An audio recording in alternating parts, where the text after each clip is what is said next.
Хөдөлмөр нийгмийн хамгааллын яамны харьяа радио гайны нэрмжит үйлдвэр урлалын политехник коллежоос багш оюутнуудаа зориулсан зохион байгуулж байгаа Монгол Улсын төрийн сөрхөл түүхийн ухааны доктор Дембэрлийн Үлзиватрын түүхийн сургамж ирээдүй сэдвээр лекц ярилцлага 2018 оны 2 дугаар сарын 27 оны 15 цагт Монголын улирчны эвлийн соёлын төв ордонд болон санаачлан зохион байгуулагч хөдөлмөр нийгмийн хамгааллын яамны харьяа радио гайны нэрмжит үйлдвэр урлалын политехник коллеж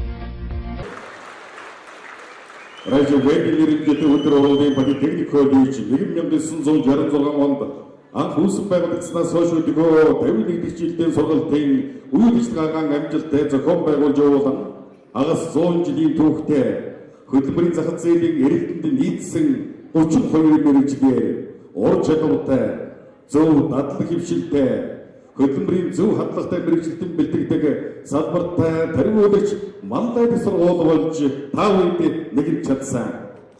Өнөөдөр бид өхөн Монгол хүний оюун сэтгэлгээний хөгжил үндэсний оршин тогтнох аюулгүй байдал хөгжил дэвшлийн нэгэн баталгаа олсон уламжлалт түүх соёлын үнэт зүйлсийг хайрлан хадгалж хамгаалах сэргийн уламжлуулах өвлүүлэх их орноор бахархах хүсэл тэмүүллийг төрүүлэх танин мэдэх олон нийтэд сурчлан таниулах оюутан сурагчдад их түүхээр бахархах сэтгэл дэврэх зорилгоор түүхийн сургамж ирээдүйсэд дуудалтыг зохион байгуулж байгаадан бахархын ялдам энэ уулзалт хөлцгэрсэн эрхэм хөдөр тав хэдэн дахин чин сэтгэлийн талархлан өргөн дэвшүүлье.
Үндэсний урлагийн театрын төсөлтөг хамтлагийн уран бүтээлчид Монгол хэмээх нэгэн нэрээр ертөнцийн чихнээн дурсгалтай Монголын төлөөлөх сэтгэл бидний зүрхэнд холбоотой өсгөөс сурсан үндэсний хэл мартаж явшгүй соёл өгтөл орших төрлөх нутаг минь сальж явшгүй орон энэ сайхан Монгол орныхон түүхийн талаар ирээдүй хойч үеийн тайлбарлан таниулахад онцгой их хувь нэмрээ маруулсан нэрд түүхч Монгол улсын тэрийн сэрхэлд Дэвбэрлийн Үлзий Баатар таныг их үндэлийн тайзнаа өгтөн авцгаая.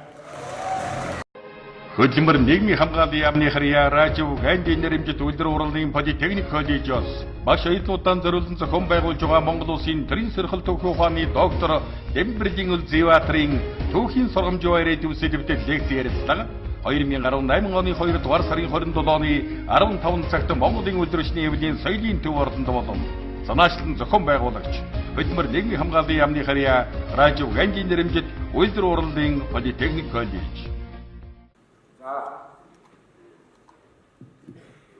Бид нэр өсөлтийн хамтлагийн сая сайхан тоглолтыг үзлээ. Энэ бол бүхэлдээ Монголын түүхийн бахархал. Бидний дандаа сэтгэл зүрхэнд хамт байдаг энэ том үндэсний бахархал. Бид нар зүрх болгонд бид нар энэ том ялалт дэлхийг эзэгнэж явсан энэ түүх оршиж байдаг. Тэгэхээр бид өнөөдөр энэ сайхан ялалт амжилтаасаа илүү энэ баялаг түүхээс ямар сургамж авах ёстой бэ гэдгээ их сайн мэдэж явах очиртай гэж би боддог юм аа. Тэгээд би өнөөдөр та бүхэнд уншихын лекцээ түүхийн сургамж ба ирээдүй гэж нэрлэсэн.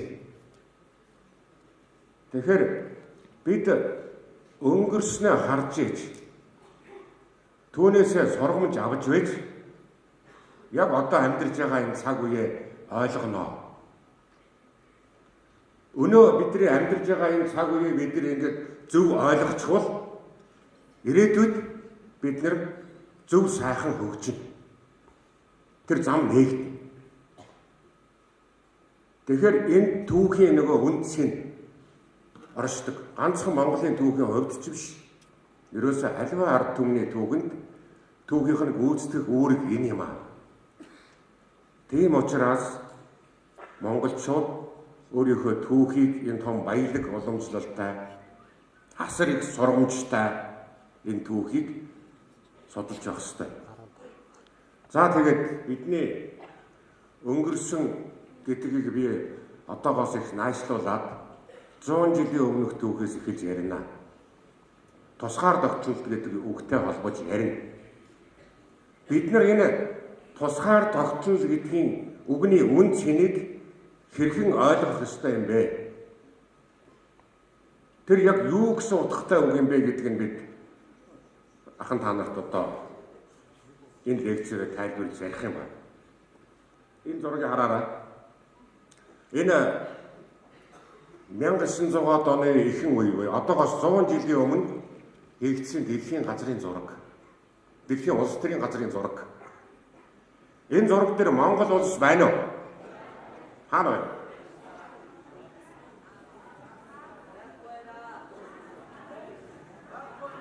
Монгол байхгүй байна. 100 жилийн өмнө дэлхийн улс төрийн газрын зураг дээр бид нар байхгүй байсан. Саа тэр одоогийн Оросын холбооны улсын өмнө байгаа тэр нэг том саарал орон зай байгаа биз? Тэр бол Манчин гэдэг улсын газрын зураг. 100 жилийн өмнө шүү. Өнөөдөр 106 настай хүн амьд байгаа. Монголын хамгийн өндөр настай хүн 114 нас хүрж байна гэж энэ жил цагаан сараар ярьж байлаа. Тэгэхээр тэр хүнийг 14 настай байхад л Монгол улс гэж газрын зураг дээр байхгүй байсан байж. Бид байхгүй байсан. Бидний нөгөө том баялаг түүх Монгол гэдэг нэр, Монгол гэдэг улс дэлхийд мартагдчихсан байсан. Тэгэхээр энэ мартагдсан монголчууд сэрэх хэрэгтэй болсон. Дэлхийн газрын зураг дээр өөрсдийгөө тэмдэглүүлэхийн тулд тэмцэж эхэлсэн. Үүнийг тусгаар тогтнолын төлөөх тэмцлээ гэж байна. Хэрвээ бид нар яг энэ хэвээрээ өнөөдөр хүрсэн болвол хэн байх байсан бэ? Монгол гэдэг энэ газрын зураг дээр байхгүй улс түүний ард түмэн хэн байх байсан? Өнөөдөр бид нар сайхан монгол хэлээрээ ярьж байна. Сайхан монгол хэлээрээ дуудуулж байна. Сайхан монгол хэлээрээ шүлэг найргаа бичиж байна. Энийг чинь бид нар тусгаар тогтнол гэдэг үгтэй л холбож ярьдаг. Тэгэхээр энэ ард түмэн нэг хэдэн ийм шалгуур байна. За тэгвэл та нар тусгаар тогтносох юм бол дэлхийн энэ улс төрийн газрын зураг дээр өөрийнхөө өнгийг зурах юм бол та нарт ийм шаардлага хэрэгтэй гэсэн ийм ерөнхий шаардлага байдаг. Энэ бол ганц Монголд биш. Бүхэл тусгаар улсуудад тавигддаг шаардлага. Хамгийн нэгдүгээр та нар хардаа. Энэ улс өөрийнхөө үндэсний уламжлалт онцлог соёлоо хадгалж чадсан юм уу? Чаддаг юм уу? Бид чадж байгааг сая өсөлтөн хамтлагийнхаа тоглолтоос харж шин. Улам баяжуулж хөгжүүлж байна. Улс төр эдийн засаг оюун санааны тогтвортой байдлаар хангагдсан юм уу? Энэ улсын ард түмнийг улс төрийн хувьд дарлаж гин үү? Энэ улс чинь өөрөө эдийн засгийн хувьд хөгжиж чадах уу? Энэ улсад оюун санааны энэ нэгдэл нягтрал их байна уу? Үндэснээрээ талцаж хэрэлддэг юм уу? Үндэсний хуваагдал, ястны хуваагдал байна уу? Шашнаараа талцдаггүй гэдэг энэ дотор олон асуулт цаашаа задраад явах юм байна. Тэгээд хамгийн сүүлд нь энэ үндэстэн цаашдаа оршин тогтнох чадамжтай юм. Чадамжтай юм. Тэр үндэсний үнэлэмж гэж хэлж байгаа. Тэгэхээр ийм олон шалгууруудыг давж иж бид нэр өнөөдөр дэлхийн газрын зураг дээр тусгаар болсныг чадах юм байна. Тэгэхээр миний тэр саяны хэлсэн тэр үндэсний чадамж цаашдаа энэ улс чинь оршин тогтнож чадах юм уу? Удаан жил, олон зуун жил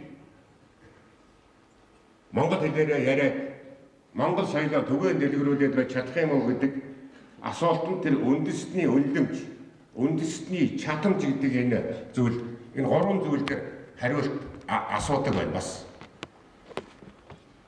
Гурван зүйл, олон зүйл биш. Бид заавал энийг мэдчих хэвээр гурван зүйл байна. Энэ үндэстэн чи эрүүл саруулуу, энэ үндэстний нас уртуу, дундаж нас нь урт насалдаг юм уу? Тэмээ гэвэл энэ улс чадамжтай. Хүн ард нь амьдрах зохистой нөхцөлд аж төрдөг юм уу? Сайхан орчинд аж төрдөг юм уу? Тэмээ гэвэл цаашаа чадамжтай.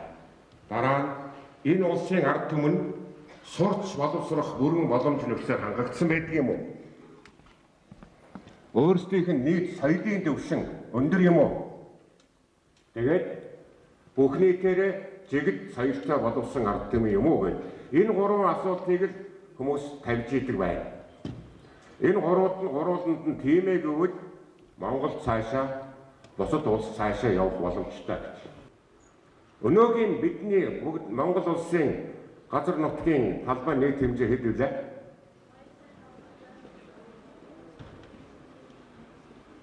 Хэд вэ?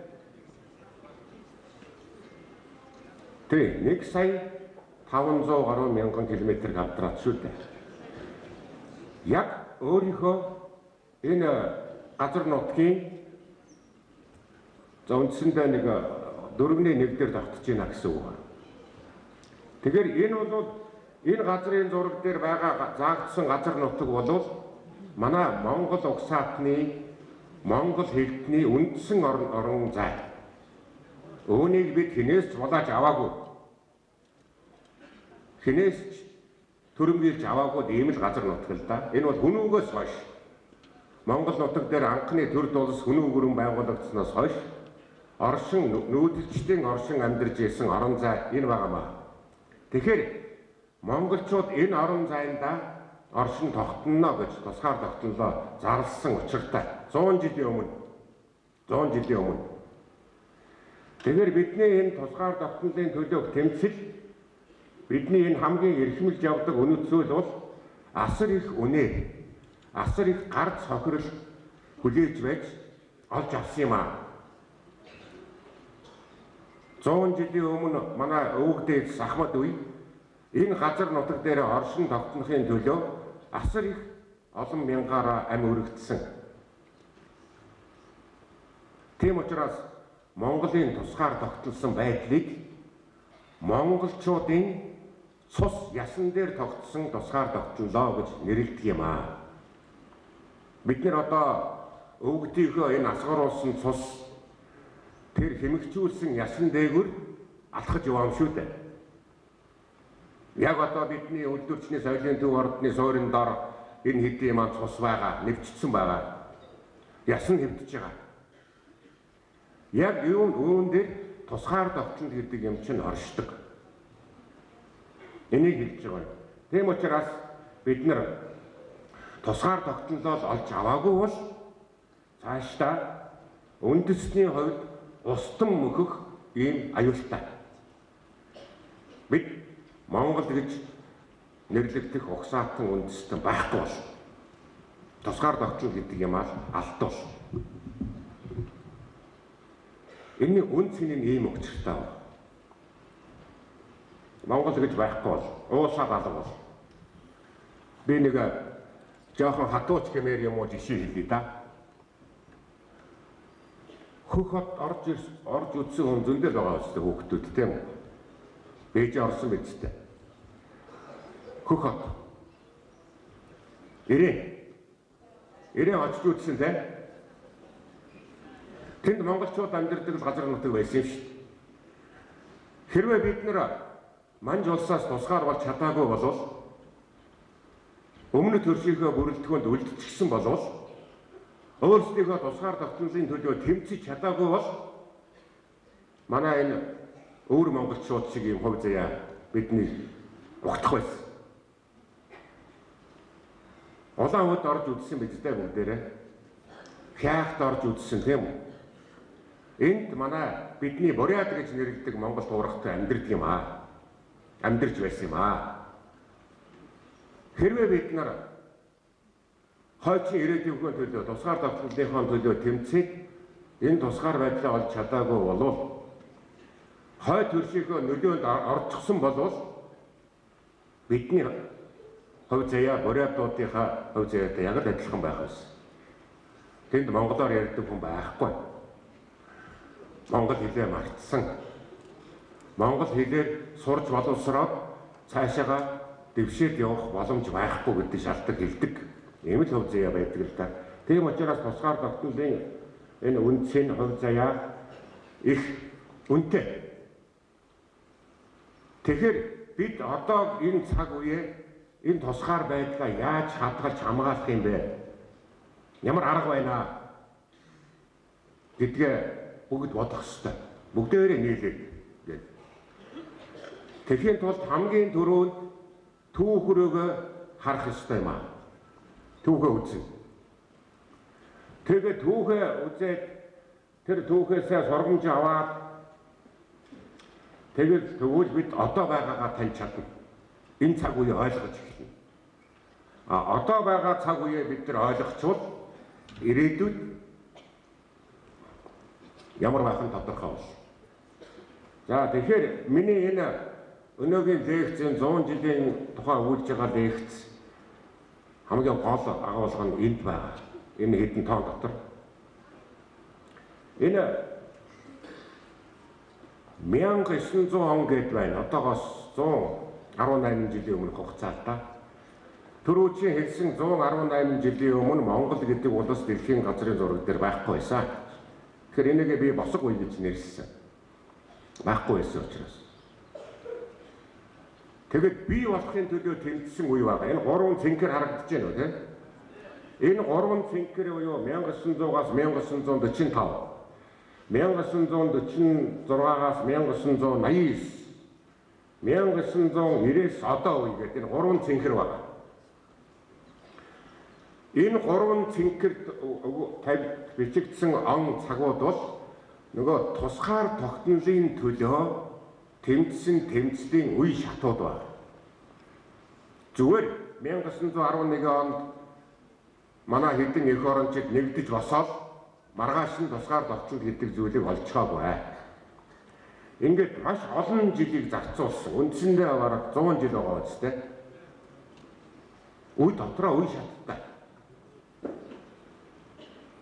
За тэгэхэд энэ гурван үе шатыг туулахдаа Монгол гэдэг үндэстэн одоо монголчууд бид нар 3 удаа яг томоохон өөрчлөлтөнд хүрсэн байна.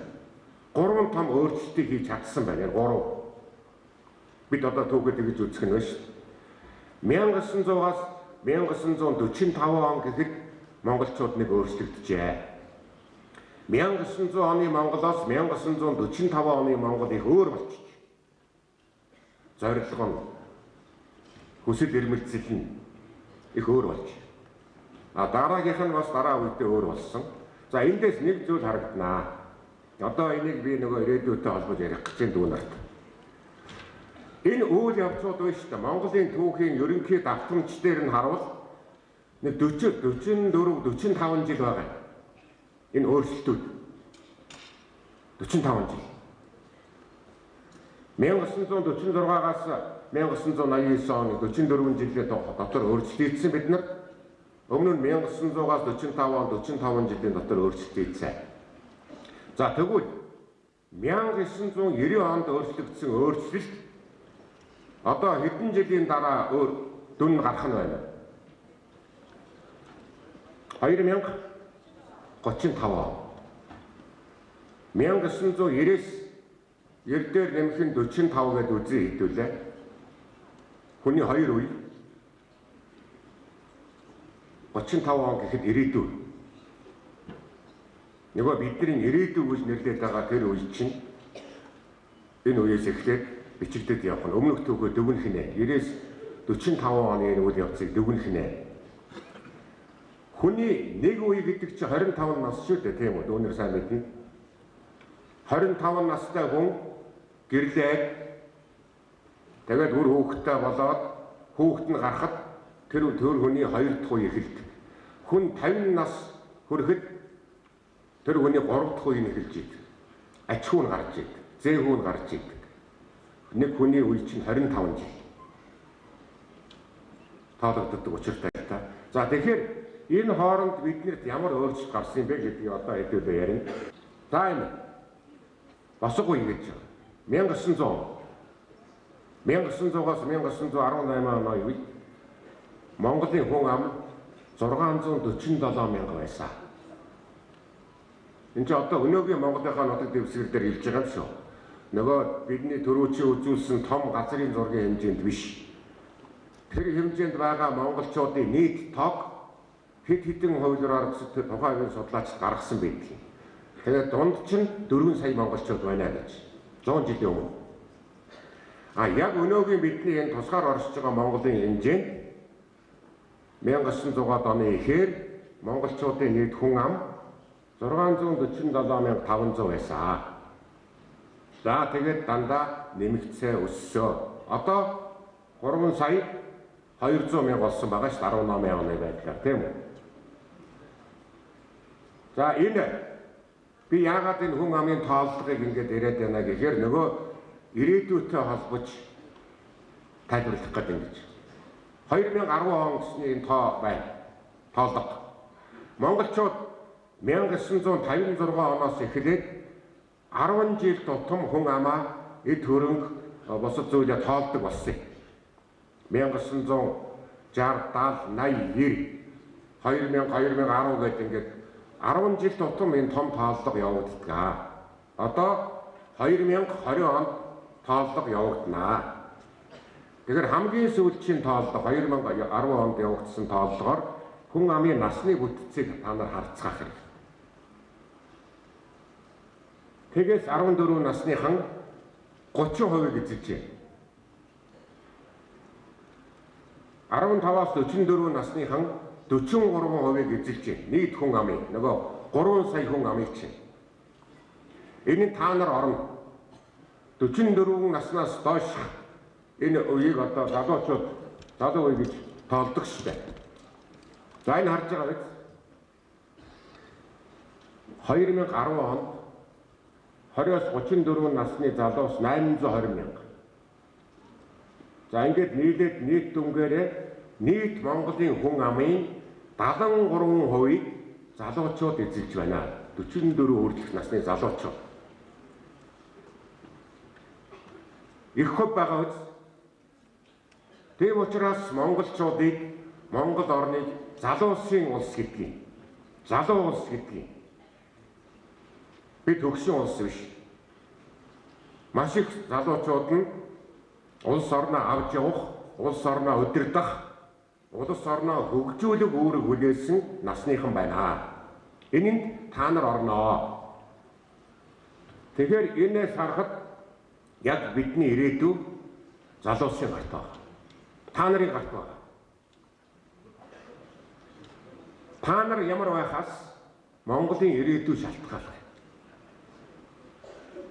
Яг одоо миний энэ лекцийг сонсоод сууж байгаа залуус та бүхэн ирээдүй Монгол улсыг бүтээх нэ. Ирээдүй Монгол улсыг бий болгох нэ.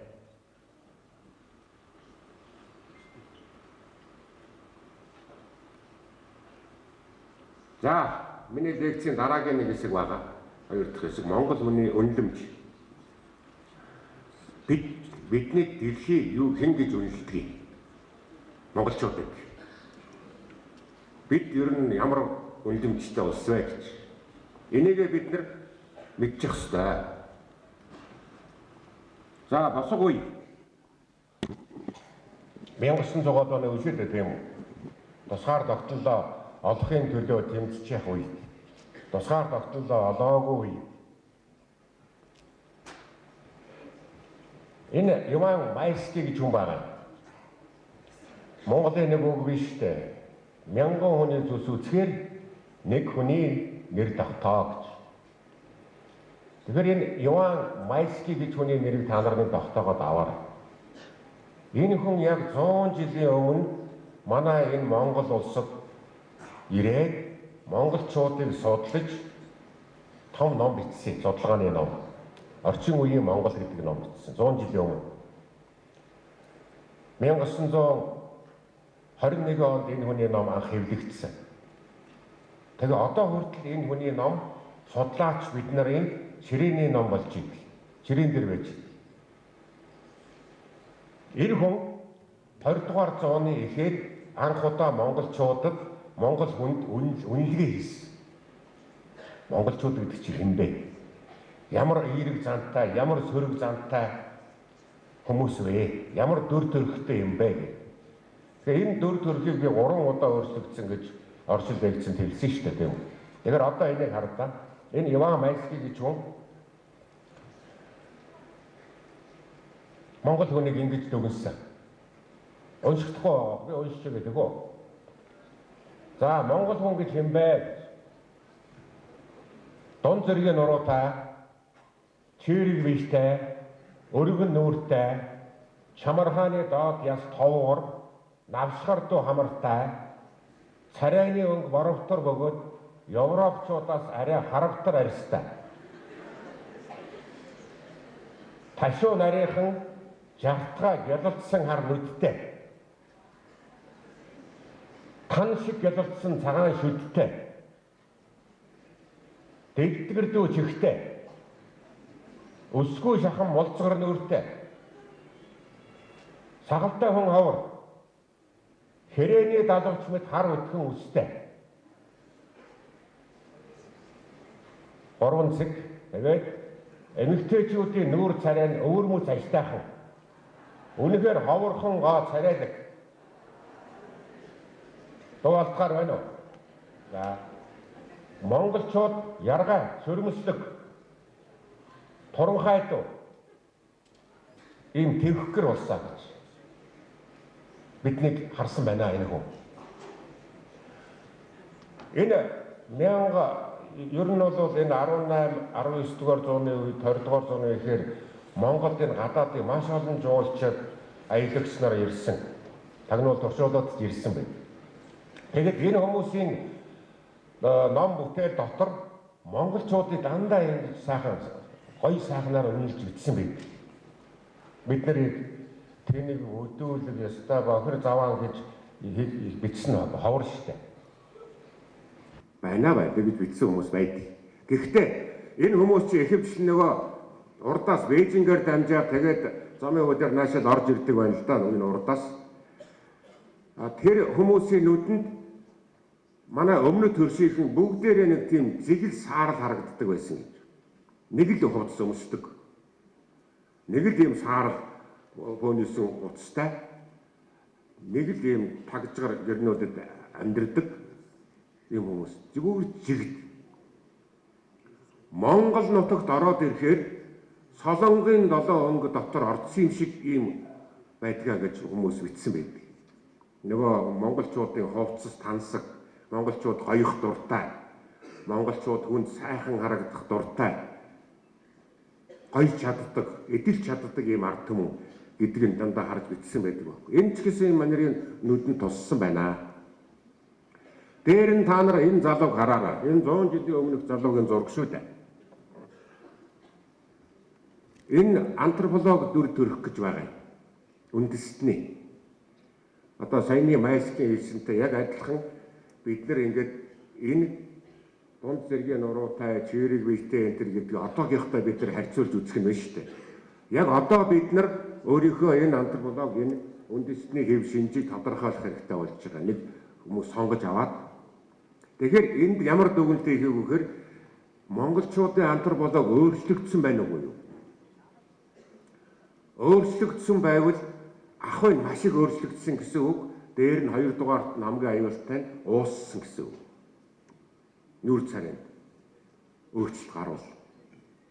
Тэгэхээр энэ аюулыг ингэж энэ түүхэн бүтээлүүд сэрэмжлүүлдэг байх нэ. Нарж гэнэ үү? Колгейт оверсон Монгол үсгүй байна. Бид нар бол хүн төрөлхтөнд олон зүйл өгсөн хүмүүс шүү дээ монголчууд. Монголчуудын одоо эртний болшноос, өнөөгийн үеийн болшноос шүдний сойс гарсан. Энийг та нар дууссан тийм ээ. Өөр ингээд 8 игнэтэй тэгээ одоо адууны юм уу одоо янз бүрийн амтны ингээд үсийгээд сүдэ угаадаг. Сүдний сойс. Дөрөг монголчууд хүн төрлөختөнд бүтээж өгсөн морь унахтай хэрэглэдэг. Өмд, шалгуур өмд. Одоо миний өмсөж байгаа энэ өмд шалгуур өмд гэж. 2 шуумгтай. Зүгээр эртний хүмүүс чинь ингээ бүсдгийг хаадаг эсвэл одоо утас соноргүй байсан. Энийг нөгөө морь мал идэхгээтэй холбогдуулаад бий болгосон.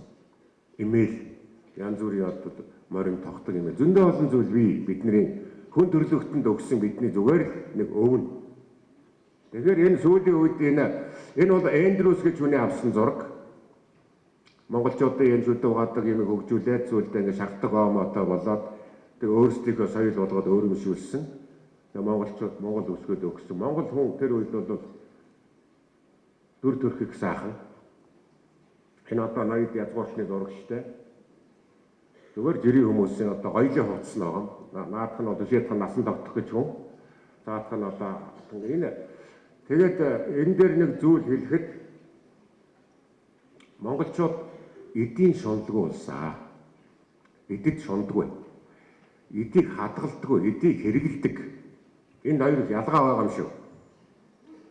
Энэ эмэгтэй хүнийг хардаа. Иймэрхүү хувцастай эмэгтэй хүний хувцас хэрэглэлийг одоогийн нэг үн ханшаар тооцох гэж оролдсон байна л да манай нэг хэсэг судлаачид нийлээд. Одоо ингээд иймэрхүү хувцас өмссөн хүний одоо өнөөгийн хувцсных нь үнэлгээг үзсэн чинь 300 гаруй сая төгрөг байна гэж үнэлж. Мундаг байгаач. Энд чинь зүгээр өмсөөд зүүгээд хэрэглээд явдаг эдэн байхгүй оёлынх нь эдэн. Тэгэхээр бидний энэ нөгөө хэрэглээний соёл тэр хөрөнгийг үзэх үзэл бидний хувьд өмнөд болон умрад төршөөс их өөр. Монголчууд нэг одоо эд хураагаад, баялаг хураагаад, нөөцлөөд байдгүй улс. Сэтгэхүйд өөр. Олсныг хэрэгэлдэг, эд болгодог. Тэгээд бидний гол аж ахуй, бидний эрхэлдэг гол зүйл чинь мал аж ахуй байсан учраас мал аж ахуйгаа түшгэлдэг, малаа өсгөхөд зарцуулдаг. Эд нь бол маш их олддог. Гэхдээ бид нар газар авахж энэ алт мөнгөийг гаргаагүй шүү дээ монголчууд. 1911 оны эрх чөлөөний хувьсгалын дараа Монголд ганцхан том алтны аж ахуй байсан. Монгол ор гэдэг.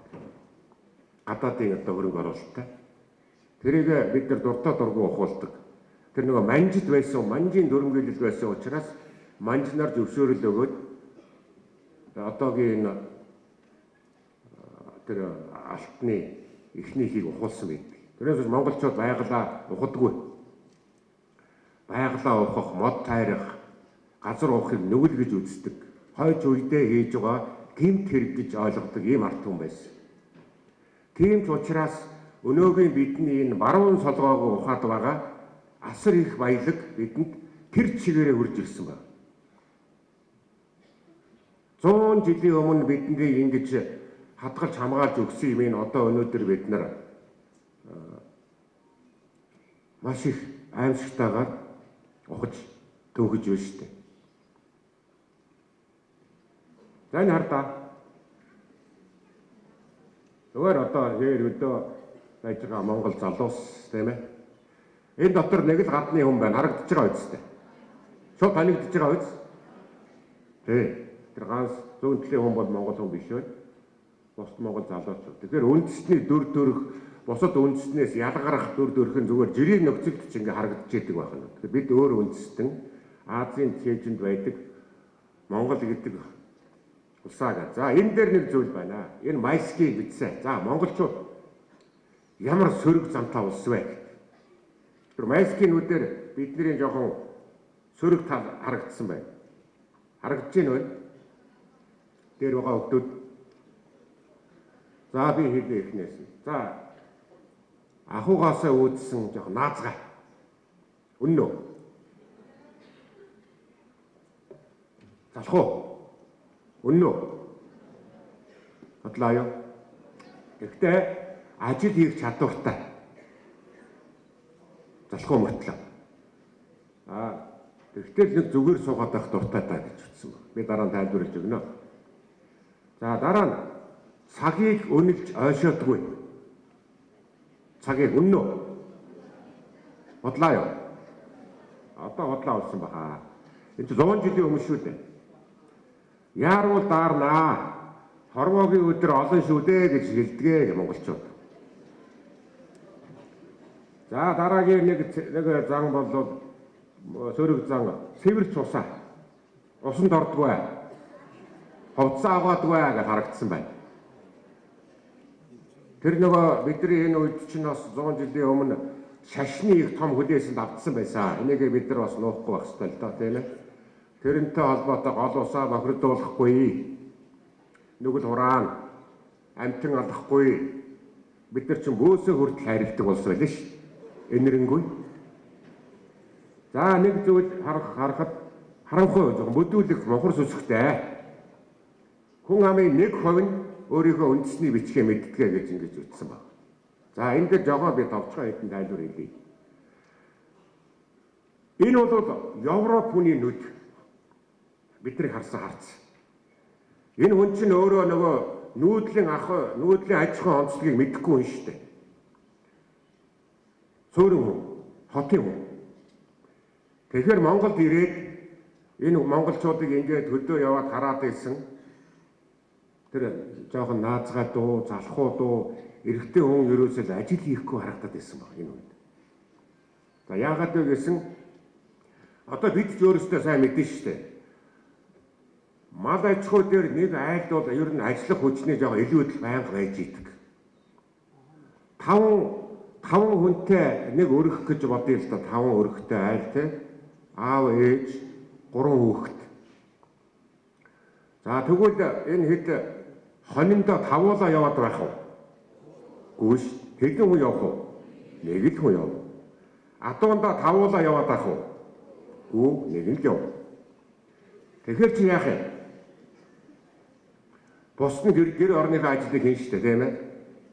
Адуундаа яваагүй, хониндоо яваагүй хүн нь гэртээ амраад байна. Тэр нөхөр бол майскийн нүдэнд их ажилгүй хүн харагддаг. Ингээд нөхөр нь гэртээ л идэг. Тэр өөрийнх нь номонд бичсэн байдаг. За нэг нөхөр дангалтаа цай угаал өдөөс өмнө жингөө хэвтэж байна. Тэгээд өдийн алдад нөгөө нэг дангалтаа цайтайгаа хүнлөөгөө явж байна. Тэгээ хоёулаа нээж аваад тэнд баахан дэмий юм ярьж хагаад 3 дахь данх барьсан хүнлөөгөө явж байна. Тэгж харагдаад байгаа байхгүй юу? Гэтэл тэр хүн чинь өөрийнх нь хөдөлмөр орой л өөр байгаа шүү. Тэгээ энэ зүйлийг ахуйн бий болгоцсон яг наазгай дуу, тайван, амгалан, удаан тий энэ үйл явдал чинь бидний нүүдлийн ахуйтай уялдаж бий болсон зан чанар байна. Тэгэхдээ хөндөнгийн хүний нүдэнд жаахан эвгүй харагддаг юм байна. Залхуу гэдэг нүгэнтэй бас холбогдно. Наазгай залхуу. За цагийг үнэлдэггүй гэдэг чинь бас яг манай нөгөө нүүдлийн ахуйтай холбоотой. Тэгээ манайр нэг зүйл дээр л үндэд хэлсэн байгаа юм л да.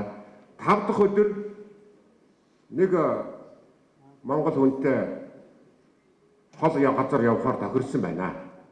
5 дахь өдөр. 5 дахь өдөр ирээрэй гэсэн. Нөгөө хүн нь ирдэггүй. 1 дахь өдөр ирсэн. Гэхдээ чи яагаад 5 дахь өдөр аюулаа явна гэсэн чинь 1 дахь өдөр өрөөд ирвэ. Гэхдээ 5 дахь өдөр чи бороо орж ирсэн шүү дээ. Чи мэдээж бороо орж яхад явахгүй шүү дээ. Гэхдээ бид нар чинь 5 дахь өдөр гэж болцоо үсттэй. Гэхдээ явахгүй юм чинь дээ.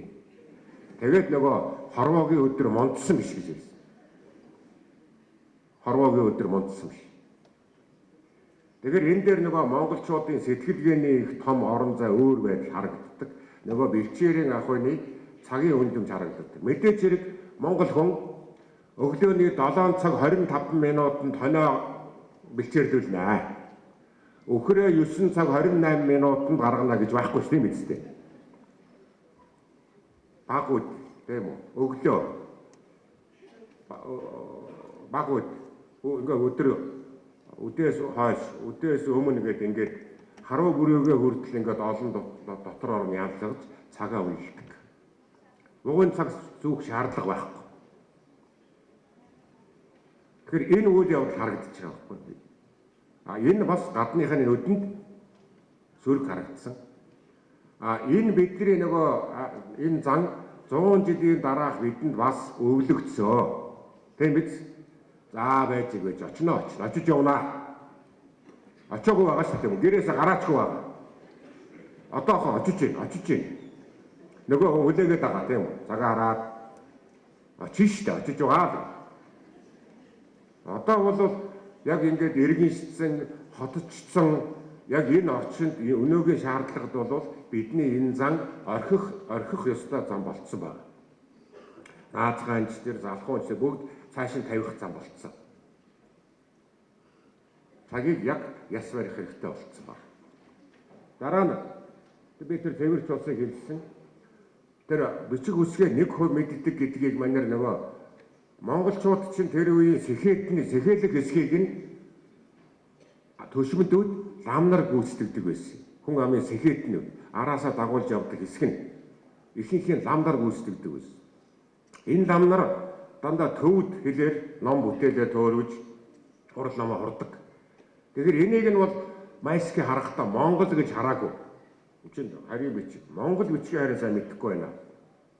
Ингээд энэ хоёр зүйлийг гарсан. Бид нар бол цэвэрч ус гэдэг байдлаас гарцсан. Одоо бүгдээрээ цэвэрч улсан хөдөөч тэр одоо та нар мэднэ шүү дээ. Тэгээд айлд очсон ч гэсэн бүгдээ усны баантай усанд ордог. Энэ чинь 50 жилийн өмнө бий болгоцсон шүү дээ. Хүчээр.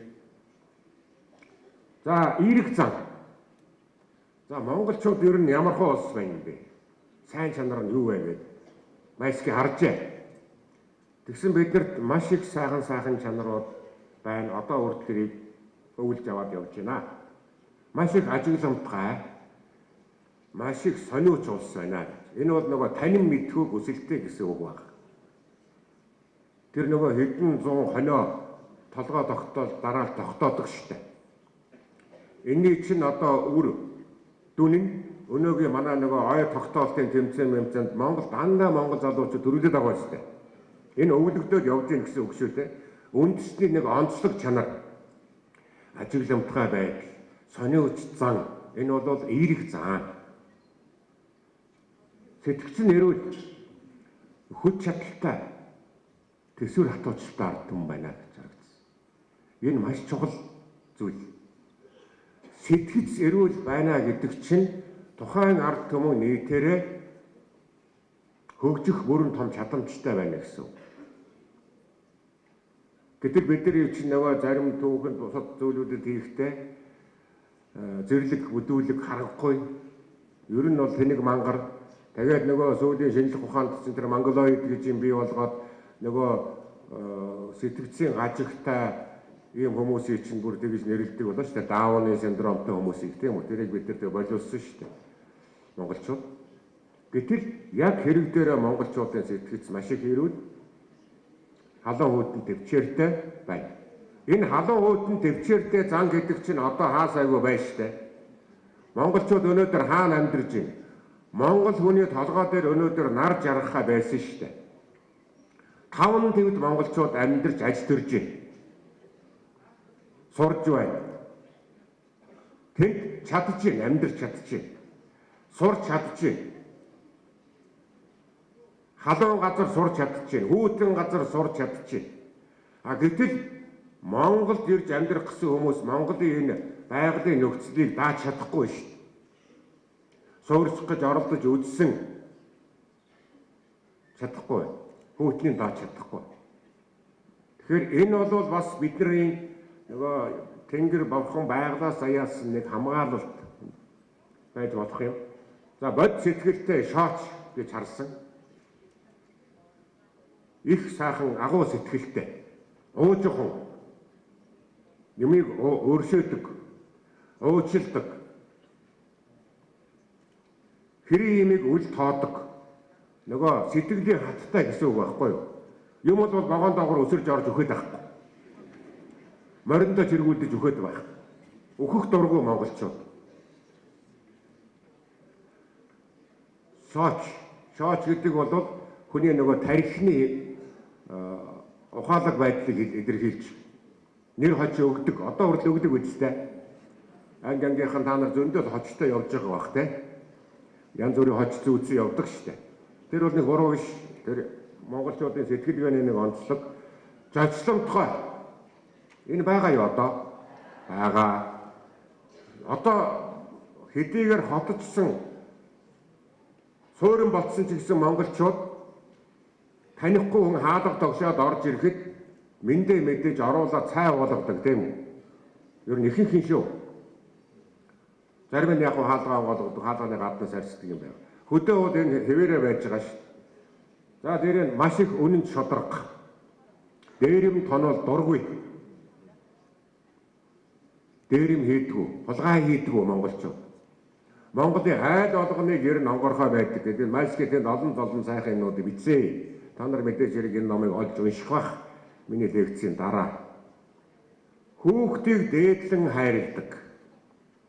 Монголчуудын хувьд хүүхэд гэдэг бол хамгийн үнэт зүйл нь гэр бүлийнхэн. Яагаад гэвэл бид цөөхөлөө учраас олоолоо болохыг хүсдэг. Тэр хүүхэд нь айлын гал голомтыг авч явдаг. Тийм учраас тэр хүүхдээ маш их хайрлж өсгдөг. Тэгтээ эрхлүүлдэг.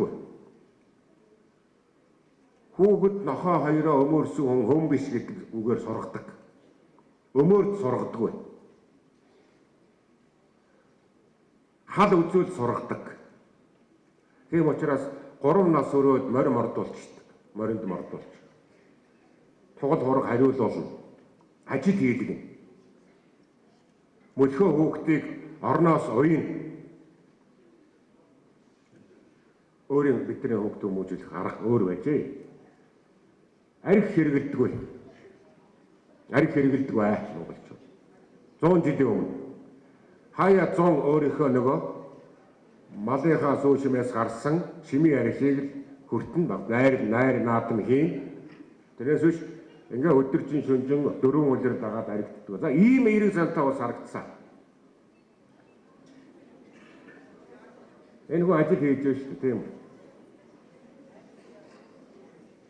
Энэ хүн Монгол хүн нэг өдөр машин барьж сурдаг гэж байна. Нэг л өдөр. Маш урдан. Одоо энэ тэр үеийн бас дурсамж номнуудад байна. Ингээд машин энэ бол нөгөө Бээжин, Парис, Дакар гэдээ явдаг нэг олон улсын машиныг 13 онд Монголд ирсэн. Тэгээд тэрийг харж байгаа монголчуудын зураг байна л да. Тэгээд 10-аад оны үеэс Монголд машин одоо автомашин дэлгэрсэн. Тэгээ энэ автомашиныг монголчууд дорн байрч сурсан. Тэгээд давхих дуртай гэж байгаа шүү дээ. Машинаараа давхих дуртай. Одоо бид нар машиныг бол хэрэглээ болцсон дэвчээр хатуу жил. Одоо монголчууд 100 жилийн дараа ийм залуучууд хөдөө зөндөөл байж байна. Сооч энэ багш нь бол намбатайхан суугаа зураг авахулахад шавь нардны шалаа зогсож байна тэр. Тиймээс санар огшигээ бас ингээд ар өрөөс нь хуруу газаалгацсан байдаг үстэй. Яг л тэр зан чинь явж шүү дээ одоо энэ. За энэ дотор бидний ерөнхий үнэлгээ, үндэсний үнэлгээ гэсэн зүйл байна. Энэ үед нэг зүйлд энэ майскийг харамсаж ингээд бичсэн байна. Гэхдээ нөгөө гайхамшигтай түүх үтээсэн дэлхийг эзэгэнжсэн тэр баатарлаг ард түмэн хайчваа. Бүр төрөл арилжсан байх юм. Ямар сони юм бэ? Тэгээ энэний тайлал бол манай түүх байгаамаа. Майски манай түүхийг бүгднээр нь мэдэхгүй учраас нөгөө баатарлаг байсан монголчууд өнөөдөр ингээд зүгээр нэг юм манжийн энэ төр иргэшээлд орцсон ингээд ийм нооноо болцсон яваад байх ямар очи юм бэ гэсэн баг. Энийг ярихын тулд дахиад 2-3 цагийн лекцийн сэдв хэрэгтэй болно. Тэгээд бидний ирээдүйг ингэж банаар хэлсэн. Яг 100 жилийн өмнө. Хэрвээ энэ монголчууд яг энэ хэвээрээ байгаад байх юм бол ирээдүйд ер нь тэр мөхөд сүнхий налуур бол улсчих байхаа та гэж хэлсэн баг. 100 жилийн өмнө шүү. Энэ ард түмэн алга болчих магадгүй. Энэ бидний аюултай дүгнэлт тийм үү? Жохон зүйл нөлөөлөхөд алга болчих магадгүй шүү энэ ард түмэн яандаа гэж. Ингэж үлсэн баг. Бидний энэ эхний үеийг, босго үеийг. За дараа нь хэдүүлээ урдан явна. Энэ үеийн хүсэл зорилго бол байна шүү дээ. Ерөөсөө амьд явах. Хүмүүсийн нэгд хүмүүсийн хүсэл зорилго. Битгий надад өвчин тусаасаа. Өөр хөөхт нь битгий өвдөөсөө. Ган зод битгий болоосоо малм нь битгий өгчээсэй л. Нөгөө анч харийн дардал байгаа учраас. Тусгаар орж чадаагүй учраас бидний хүсэл эрмэлзэл ийм явцсан. Улс орноо хөгжүүлээ. Эх орноос бүр сайхан дэлхийн энэ жишг төргий гэсэн ийм бодол санаа байхгүй. Зүгээр унтаал байх сонирхолтой. Айсан гэж харсан. За энэ 1900-аас 1945 энэ 45 жил нөгөө бидний босч ирсэн үе. Гэхдээ бид нар ингэж налуугаар хулсахгүй. Бид нар сөнөхгүй. Бид нар мөхмөөргүй байна. Яагаад гэвэл монголчууд чинь асар их баялаг түүхтэй баатарлаг ард түмээ. Бид нар дэлхийн түүхэнд бүтээж ирсэнээс болохоос биш дэлхийн түүхэнд арчигдах ёсгүй улсаа гэж ухаарсан үе нь энэ баг 1945. Тэгээд бид нар босхын төлөө тэмцсэн. Одоо яг танаа өвөөгийн чинь өвөө л байгаа саяхан юм шүү дээ. Энэ чинь 100 жилийн өмнө гэдэг чинь. Танаа өвөө нар энэ тэмцлийг эхлүүлсэн шүү дээ. Урт удаан түүх биш. Тэгээд 45 он гэхэд ийм өөр болцсон. Эмэгтэйчүүд туг бариад улс төрд оролцоод их орноо хөгжүүлээгээд ингээд жагсаад явдаг болсон байгаа шүү дээ. Ер нь товчоод. Энэ 1900-аас 1945 оны хоорондох хугацаа болвол шинэ Монгол хүн төлөвшин бүрдэх эхний алхам үндэс суурь тавигдсан. Шинэ Монгол хүн. Өнөөдөр бид нар бол шинэ монголчууд шүү дээ. Та бид нар бүгдээрээ ингээд энэ тагим сууж байгаа 1000 гаруй хүн шинэ монголчууд. Тэгэхээр бидний өнөөдрийн ингэж суух, бидний өнөөдрийн миний ингэж ярьж зогсхийг энэ үед суурийг тавьсан. Одоо шал андаа өөрчлөлтүүд гарцсан, ховцлолтонд нь өөрчлөлт гарсан, тийм үү? Соёл заншилт нь хүмүүсийн дотоод ихтгэлд нэг болон өөрчлөлт гарсан. Энийг би тайлбарлал бас нэдэд цаг авчих шүү дээ. Энэ хардаа өөр болсон байгааз тэр нөгөө 1900-аад оны өмнө байсан Монгол эмэгтэй хүний гоёлоо өмссөн хүний дүрх шүү дээ. Тэгвэл тэр энэ дугуй малгайтай эмэгтэй бол 1930-аад оны үеийн Монголын ганган бүсгүйн зураг байна. Үсийн тасалтыг харж байна уу? Өөр болсон байгаа биз? Дээдийн хар, малгай тавилтын хар тийм үү? За 1900-аад оны өмнө байсан тэр Монгол залуу 1946 он гэхэд иймэрхүү ер нь дүрхтэй болцгоосон байна хүмүүс. Энэ манай гадаад яамны форум цэргийн форум байгаа юм л да. 1947 онд авахулсан манай гадаад яамны ажилтны зураг. Ингээд бид нар 45 жилийн дотор нөгөө сөнөж мөххийн алуугаар бишээ. Хөгжиж мандахын шатаар авирж эхэлсэн юм аа. Олон зүйл бид нар амссан л да энэ хооронд. Маш их зүйл бинэ хэлсэн түрүү нөгөө бэрхшээл тулсан. За ингээд тусгаар тогтнолынхаа төлөө бид нар гарын үсэг зурсан, өмнө төрш хятад гэдэг улсаас бүрэн салсан. Тэгээд манайхныг гадаадын судлаач нар 1947 онд ингэж үнэлсэн. Энэ монголчууд чинь түүхийнхаа үнс нурмнаас босоод ирлээ. Одоогийн энэ монголчууд чинь түүхийн үнс нурмын дундаас босч ирээд хөгжлийнхээ гараан дээр очсон улс байна гэж үнэлсэн. Монголчуудыг энэ 1947 онд Монгол ирсэн судлаачийн үг байгаа юм. Би энд оруулсан. За хүсэл зорилго нь өөр болсон. Төрүүчийн хүмүүсийн хүсэл зорилго бол битгий ганцууд бол над би зөвхөн битгий өвдөөрөө гэдэг байсан бол одоо монголчууд тэр чигээрээ олоолаа нийлээд юу яая. Хацарглаас гарыг шин соёлыг бүтээе гэд ингэж тэмүүлдэг болсон. Их оронч бай, их оронч үзэлтэй болъё. Тусгаар тогтнол гэдэг юм олдоо олчихсон. Одоо баталгаажуулъя. Дэлхийн тавцанд гарья. Ингэж боддог, мөрөөддөг болчихжээ өсөл зорилго. Нийтээрээ шүү. Нэг хэсэг хүмүүс нь биш. Бүгдээрээ. За одоо 3 дахь нөгөө цэнхэр рүү орж штэ тийм үү. 46-аас 89 он. Игөр босоо хот хөдөө хоёр бий болсон. 46-аас 89 он. 46-аас 89 онд Улаанбаатар хот цоо шинэ хот болсон.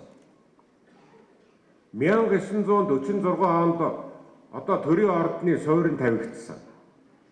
Төрийн ордны зүүн талд байж байгаа өнөөгийн дуурийн чатар баригдсан.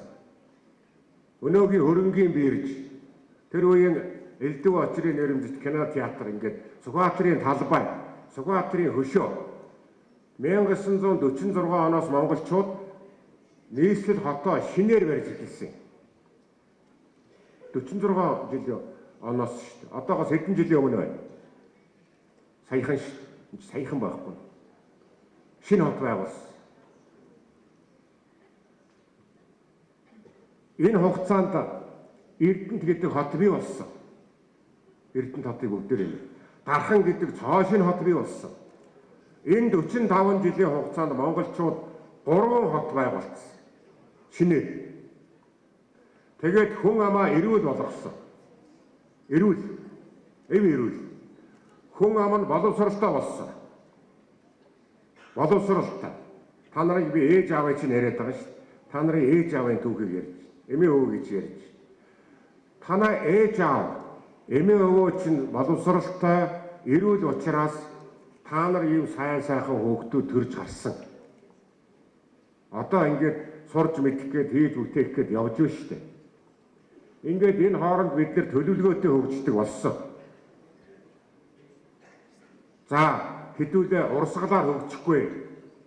Хэдэн төгрөг олсныг хэдүүлээ дор дор нь хаваагаа зарчихгүй. Төлөвлөе. 5 жилээр 3 жилээр төлөвлөе. Ингээд төлөвлөгөөнүүдийнхөө дүнд энэ олон зүйлүүд баригдсан. Энэ монголчууд их хоримтлал мөнгөтэй болсон.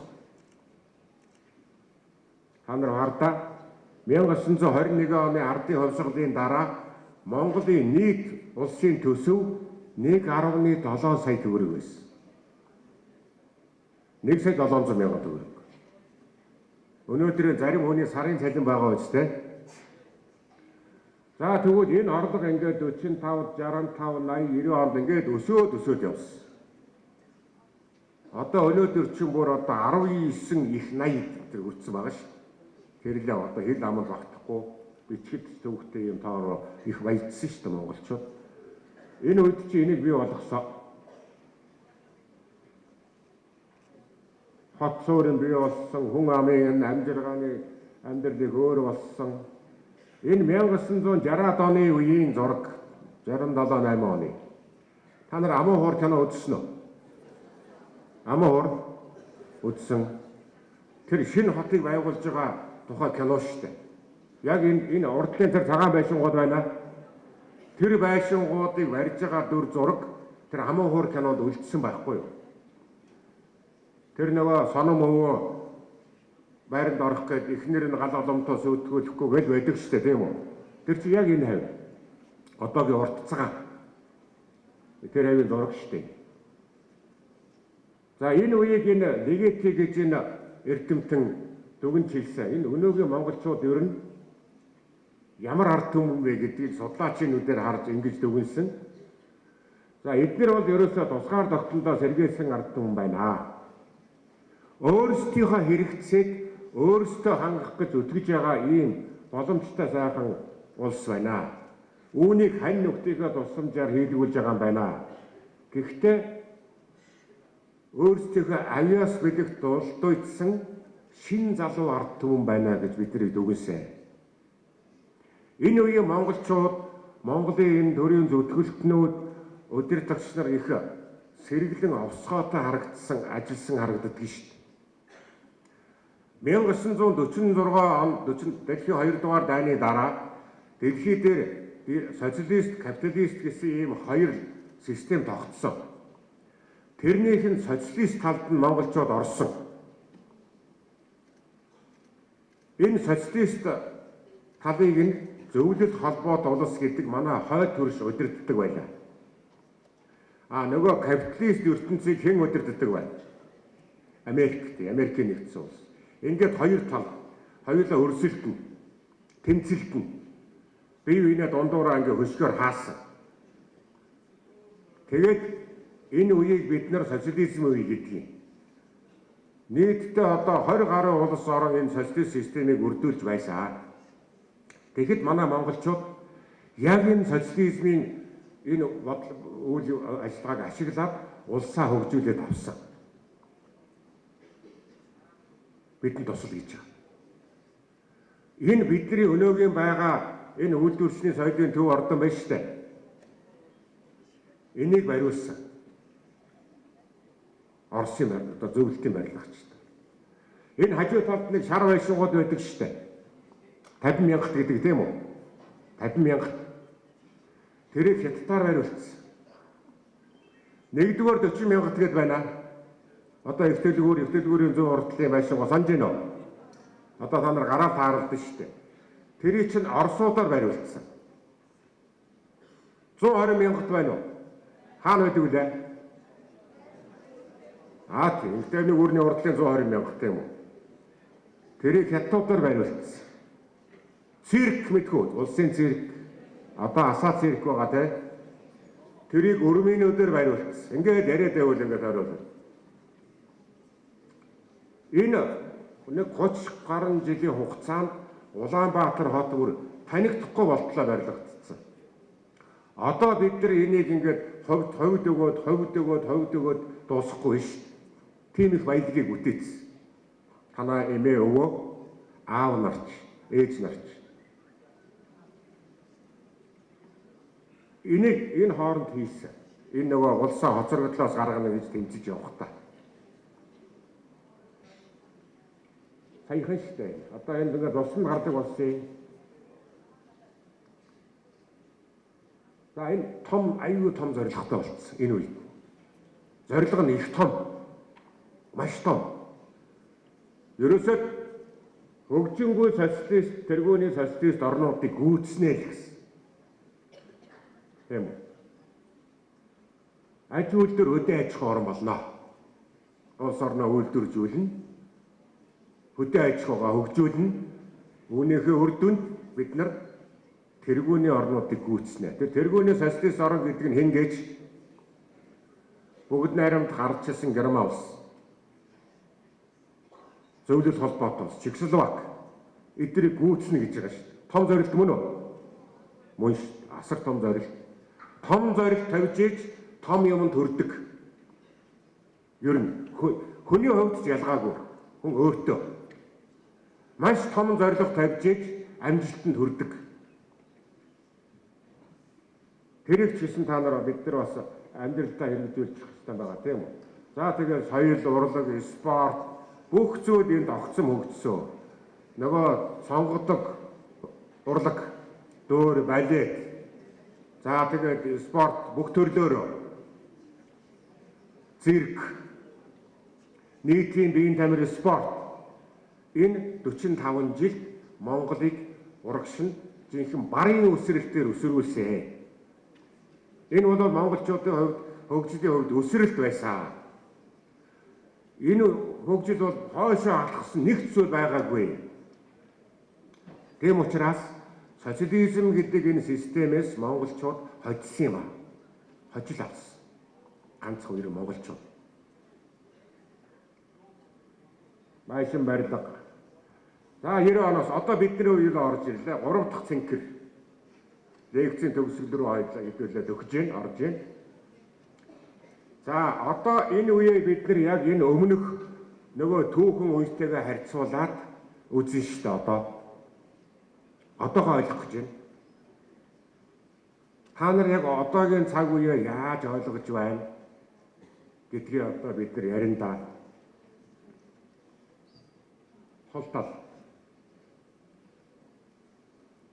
Сул талыг чагсаасаа. Энийг монголчууд 2006 онд хийсэн. 76 онд. Мянганы хөгжлийн үндэсний цогц бодлого гэж нэг юм том баримт бичиг биелдэ. 2007-оос 2021 оны хүртэл Монгол улсыг хөгжүүлэх ийм цогц хөтөлбөр гэж гаргасан юм аа. Энийг та нар мэдж байгаа мэддэг үү? Дуусна уу? Харин ингэж юм марчаад байгаа байхгүй бид нар. Нөгөө боловсруулсан хүмүүс нь энийг мартчихсан. Та нарт хэлж өгөх нь битгий л дээ.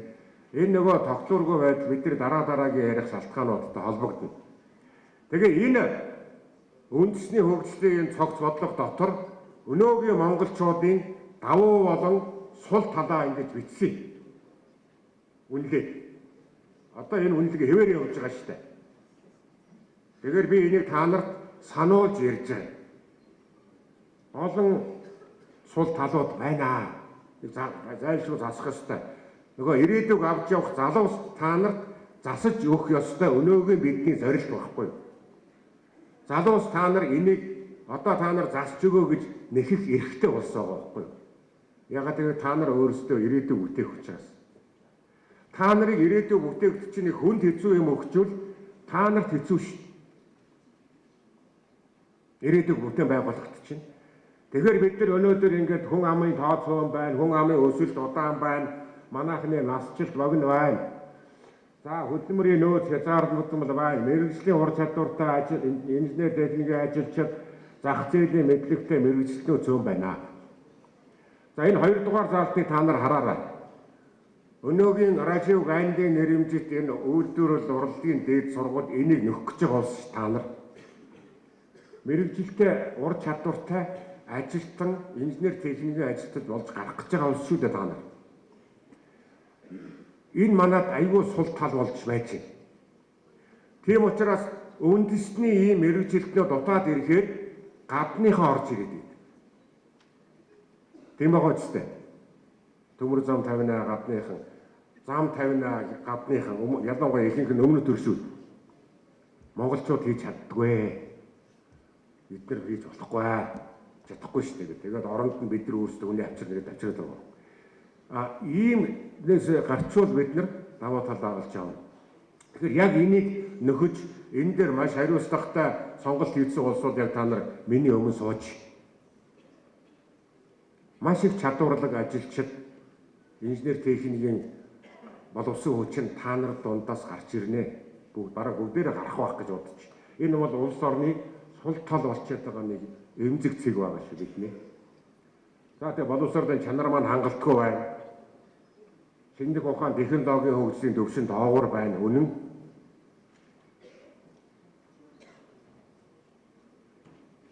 Олон зүйл бий.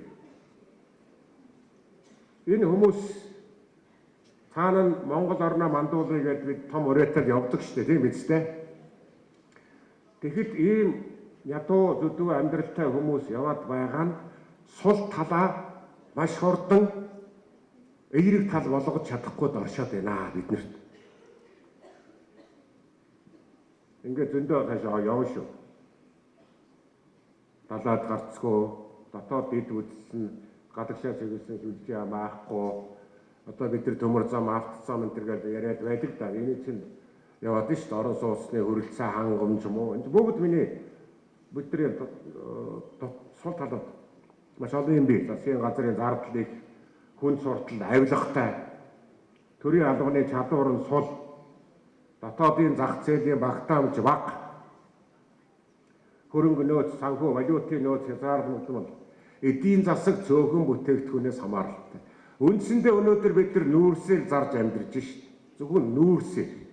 Бусад арьс шир, түүхий, ноолуура бүгдийг хаягдсан. Зүгээр тэрийг нүүрсгээ түүхийгээр нь гадагшаа гаргаж идэг ийм аль нэгэн улсын түүхий эдийн одоо бааз болж хувирчаад байна гэдгийг хэлсэн. Дээр нь одоо хүн амын ядуурл. Энэ хардаа энэ хараар ингээд бичсэн энэ манай аймагуд бол ядуурлын төвшин өндөр байгаа газрууд байхгүй юу?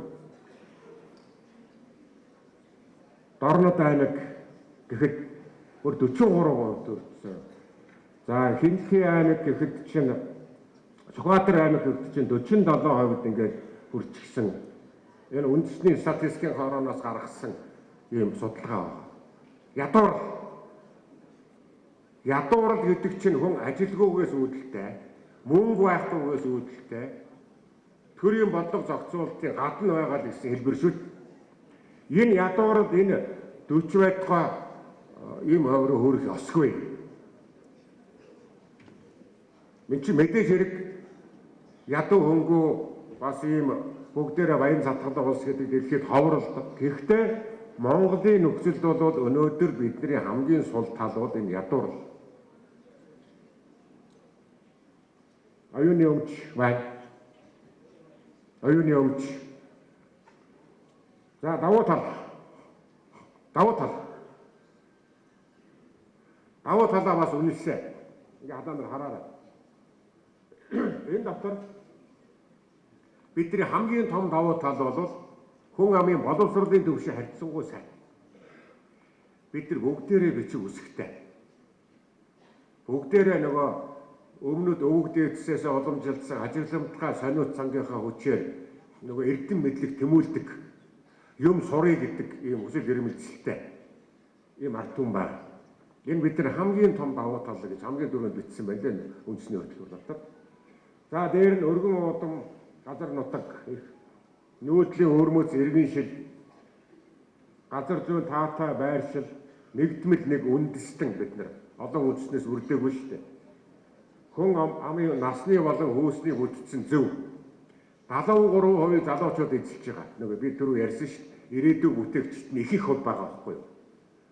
Нөгөө идэгч нар бага. Идэгч нар уу одоо нөгөө нийгмийн халамжийн сангаас дандаа хүртдэг энэ хүмүүсийн тоо бага байхгүй юу? Бүтээгч нь их. Энэ бол бидний том давуу тал. За түүх соёлын асар их баялаг уламжлалтай. За энэ дээр би ганц хоёрхон зүйл дээр нь жишээ хэлье. Түүх соёлынхаа энэ асар их баялаг уламжил дээр үндэслэл бид нар Холливуудын томоохон орон зайг эзлэх боломжтой.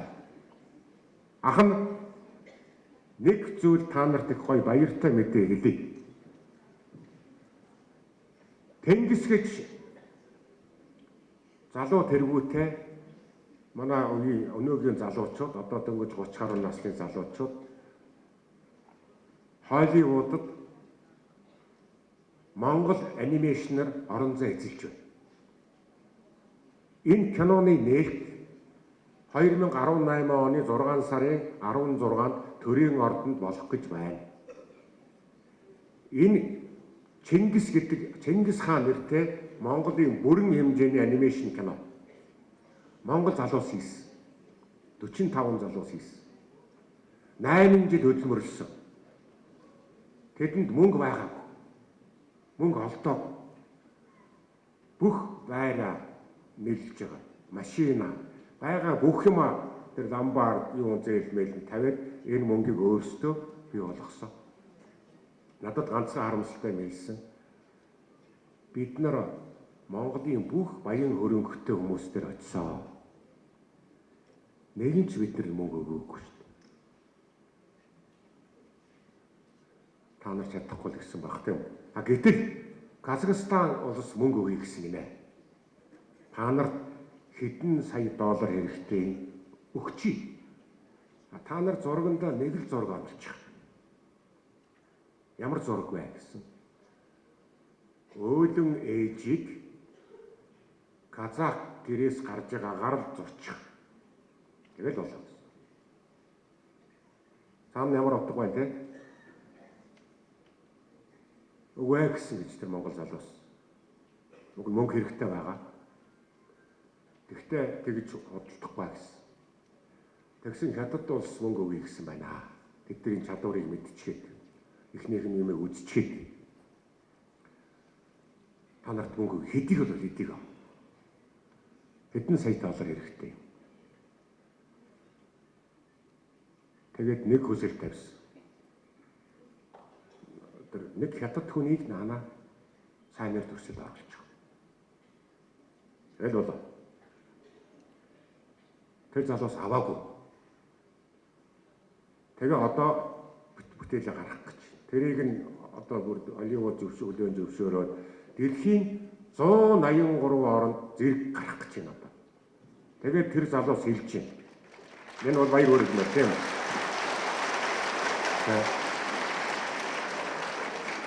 Тэгэхээр энэ чинь одоо нөгөө монголчуудын чадвар чадвах одоо оргилж буцалж харж ирж байгаагийн жишээ.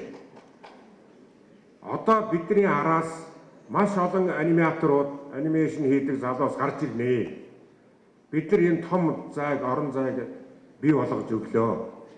Монгол анимашнаар Японыг гүйцэнэ гэж. Агуулж одоо тэгээд японочууд захиалга өгч энэ залуус анимашн. Гэтэл дэлхийд ингээд төгжчихсэн байгаа тэр нөгөө Мулан гэж анимашн та нар сайн үздэг шүү дээ тийм үү?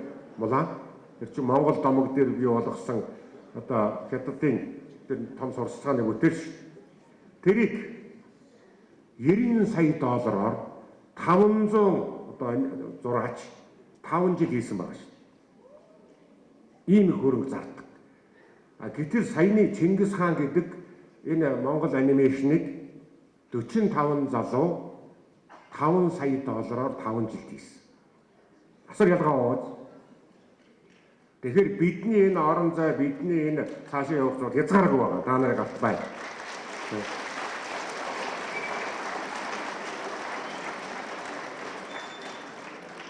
Тэгэхээр бидний энэ түүх соёлын тэр уламжлал асар их том. Дараагийнхаа тэрийг нөгөөдөл хийж ин нөгөө 3D 4D кинонод үтэн Монголын түүхээр.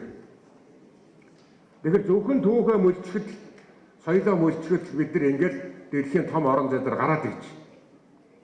За тэгвэл тэр нөгөө боловсролынхоо төвшинг өөрсдөө олж авъя.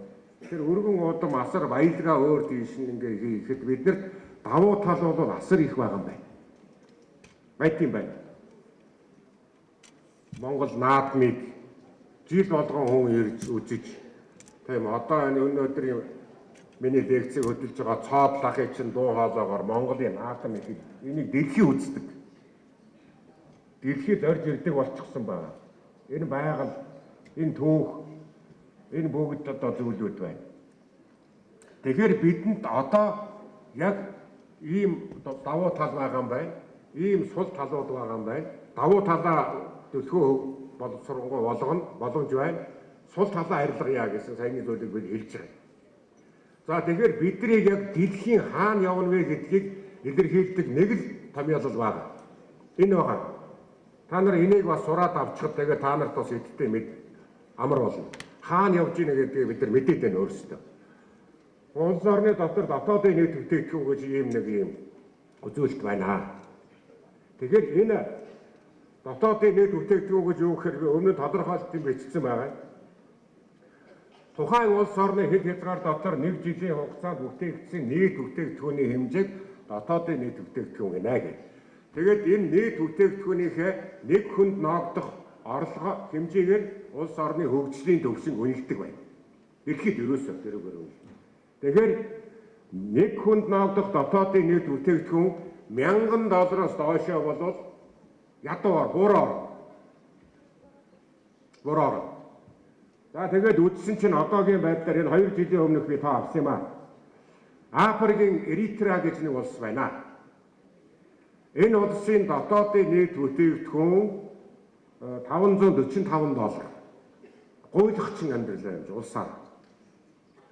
За тэгвэл нэг хүнд ноогдох дотоодын нийт бүтээгдэхүүн маш их хамгийн их баялагтай ийм орон хаана вэ? Баян орон аль вэ гэхээр Катар гэдэг улс байна.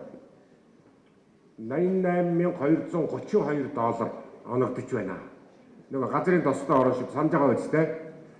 За манайхыг мэдхүү нэг хүүхд хэлэх хүүхд байгаа юм. Монгол улсын нэг хүнд ноогдох дотоодын нийт бүтээгдэхүүн хэдэн доллар вэ? Хэдэн доллар? Энийг хэлсэн хүүхдэд байна шүү дээ. Би энэ нэг сонсдог номноос нэг бэлгэлээ. Гэтэ би одоо байхгүй би дараа нь нөхөд өгнө шүү дээ. За хэдв бидний энэ нэг хүнд ноогдох дотоодын нийт бүтээгдэхүүний хэмжээ хэдв вэ? Зоригтой яг уу энэ чинь би шалгалт аваагүй шүү дээ. Бэлэг өгөхийн тулд асууж.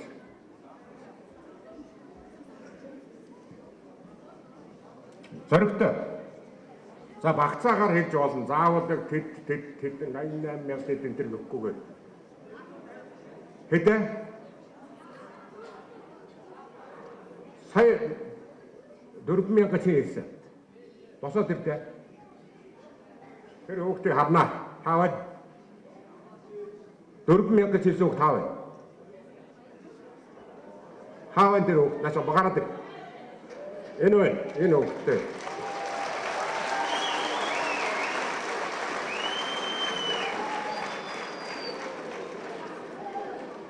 Төвд баяр өргө энэ хараарай.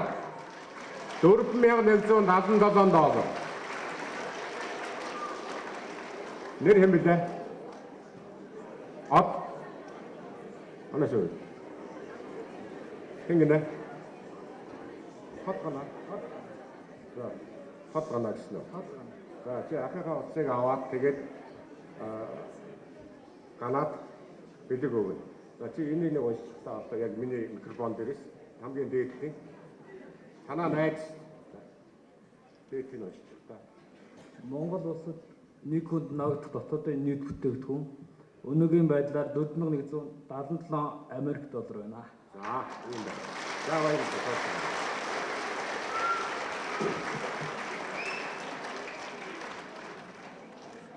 Тэгэхээр энэ нэг хүнд ногдох дотоодын нийт бүтээгдэхүүн хэдий ч нэ өсөх тутам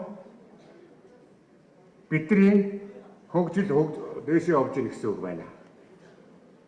Тэгээ за энд төгсгөлд нь хэдүүлээ юм хэлнэ. Миний түрүү чи ярьсан цогц хөгжил 21 он хүртэл хөгжүүлэх зорилтын дотор энэ нөгөө дотоодын нийт бүтээгдэхүүнийг хэдэн доллар төгрөгнө гэсэн байна. 12,000 долларт. 12,000 долларт.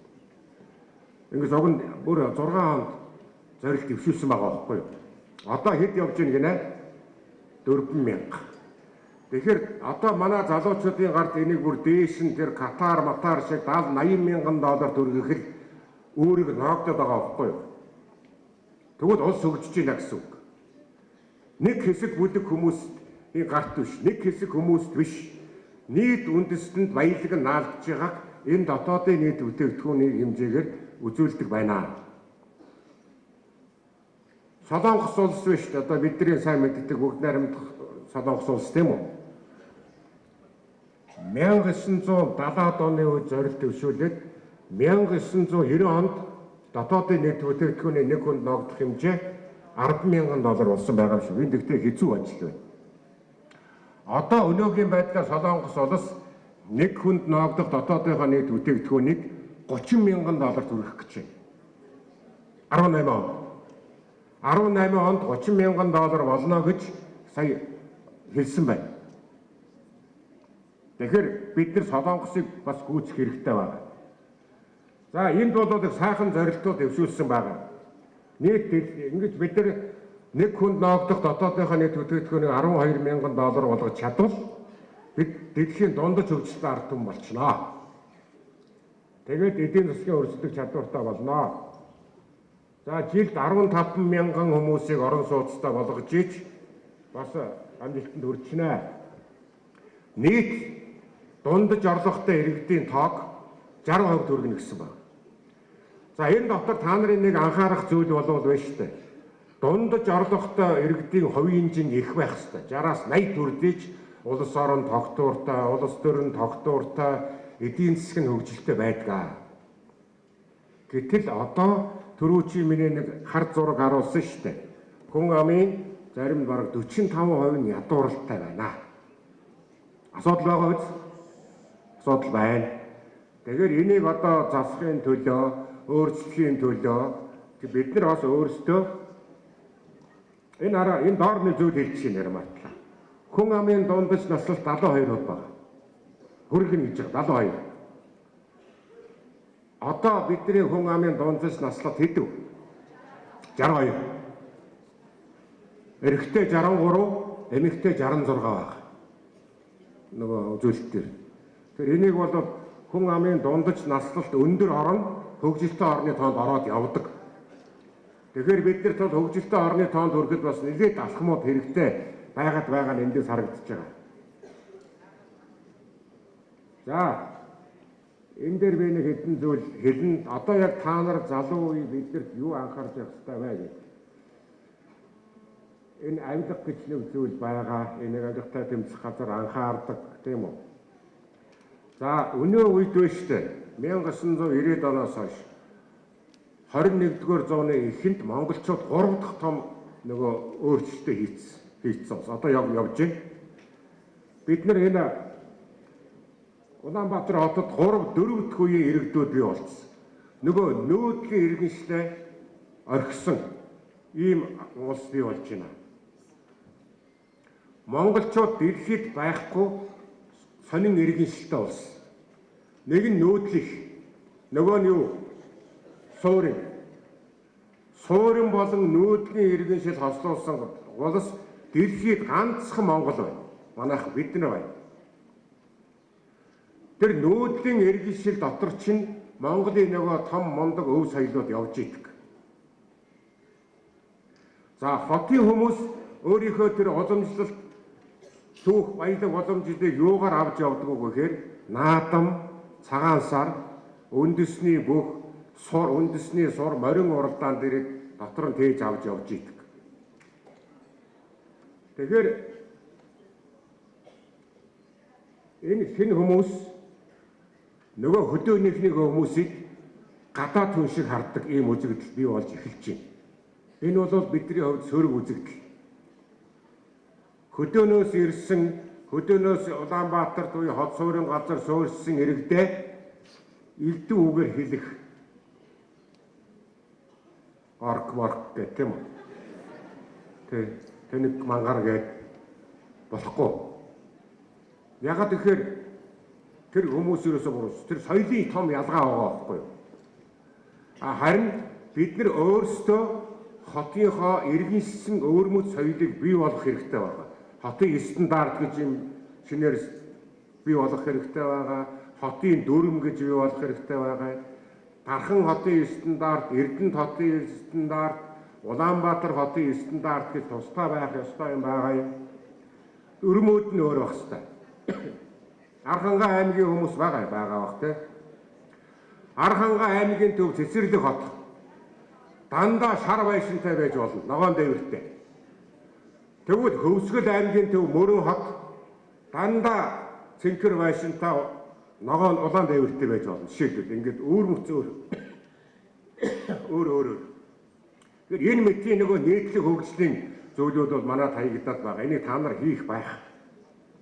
Амьдрал хандах хандлага уламжлал чинь бас өөр болчихно. Тэгэхээр энэ дээр нэлээд олон юмнууд бий. Одоо ингээд та нар өөр болоод байгаа ш.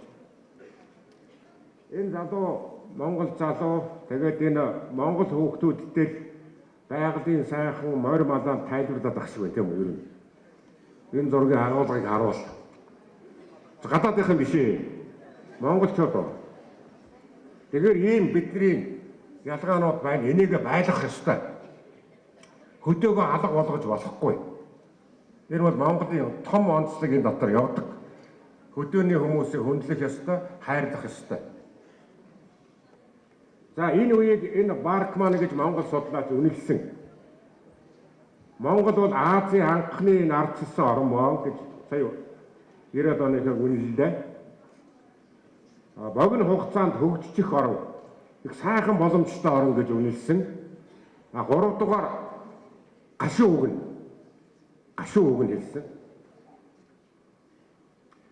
Төрийнхөө бүтцүүдийг цааш нь хөгжүүлэх хэрэгтэй байна.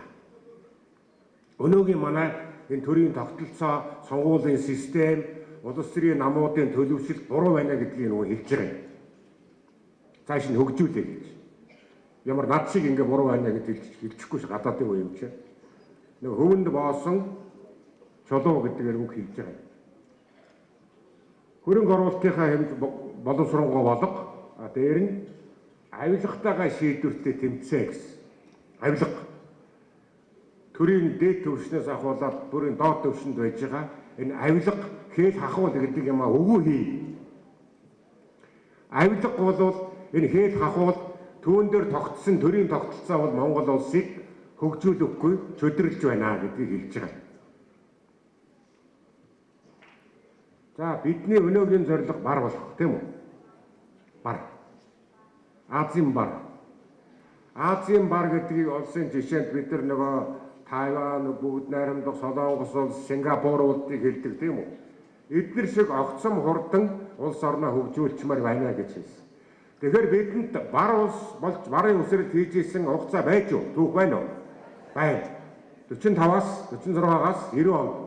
Асар том 40 жил үсрэл хийсэн улс биш. Тэгэхээр дахиад тэр туршлагаа ашиглаад ирээдүйд бар болох боломж бидэнд байна. Одоо цаашдаа бидний анхаарах асуудал юу байх вэ? Тэгэхээр бид давуу болон сул талаа мэдчихээн. Цаашид хөгжих боломжтойгоо харж байна. Юуг анхаарах ёстой вэ гэдгээ бид нар бас ойлгох хэрэгтэй. За энэ дээр би та нарт нэг зүйл хэлж өгнө. Энэ 89 онд нөгөө миний түрүүчийн ярьсан социалист систем, капиталист систем гэдэг чинь байхгүй болцсон. нөгөө улс орнууд хоорондоо хатуу бодлогоор сөргөлдөн тэмцэлдэгдэг дайн байлдаан хийх гэж системээрээ атом цөмийн дайн гэж ярьдаг байсан бол тэр нь зогсоод одоо тэр зөөлөн хүчний бодлого гэдэг ийм юмд шилжсэн. Зөөлөн хүчний бодлого гэж юмд шилжсэн.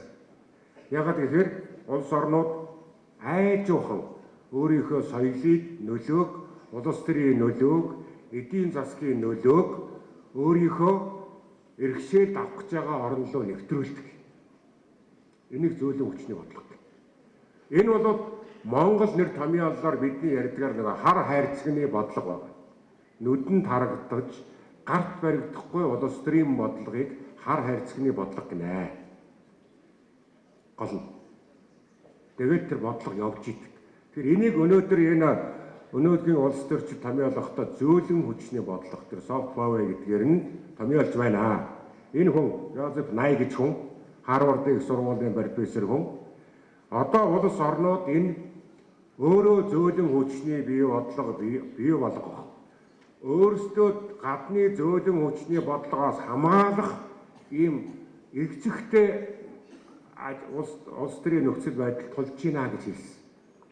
За тэгэхээр зөөлөн хүчний бодлого гэж юуг хэлж байна вэ? Өөрийн ирэхгүй тэр сонголт хийлэгчдэг чадварыг хэлж. Тэгэхээр за бидний эргэн тойронд монголчуудын эргэн тойронд ямар зөөлөн хүчний бодлого байгаа юм? Бид юуг зөөлөн хүчний бодлого гэж ойлгох вэ?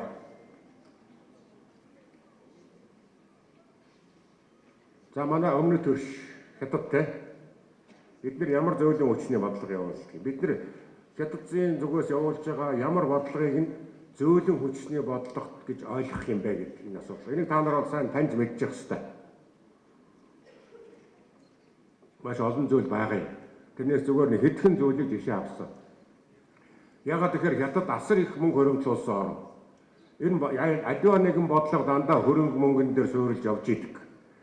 Тэгэхээр хөрөнгө мөнгөтэй их орны тэр зөөлөн хүчний бодлого маш хүчтэй байна гэсэн үг, маш сургуу байна гэсэн үг. Тэгэхээр хятадын ер нь ганцхан Монгол биш. Дэлхийд энэ өөрийнхөө энэ бодлогыг хүлээлгэх гэж явуулдаг хэрэгэлдэг зөөлөн хүчний арга нь күнзийн сурталыг дэлгэрүүлэх. Күнзийн сурталыг. Күнз гэдэг чинь үндсэндээ хятадуудын шашин шүү дээ. Тэгээд утгаар нь хэлчихье. Энэ хүний аж төрөх сургаалыг дэлгэрүүлдэг. Тэгээ Күнзийн институт гэдэг энэ байгууллагыг улс орнуудад байгуулдаг юм. Өнөөдөр Монгол 3 байна. Гурвуулаа Монголын одоо нэртэй их сургуулиуд дээр байна.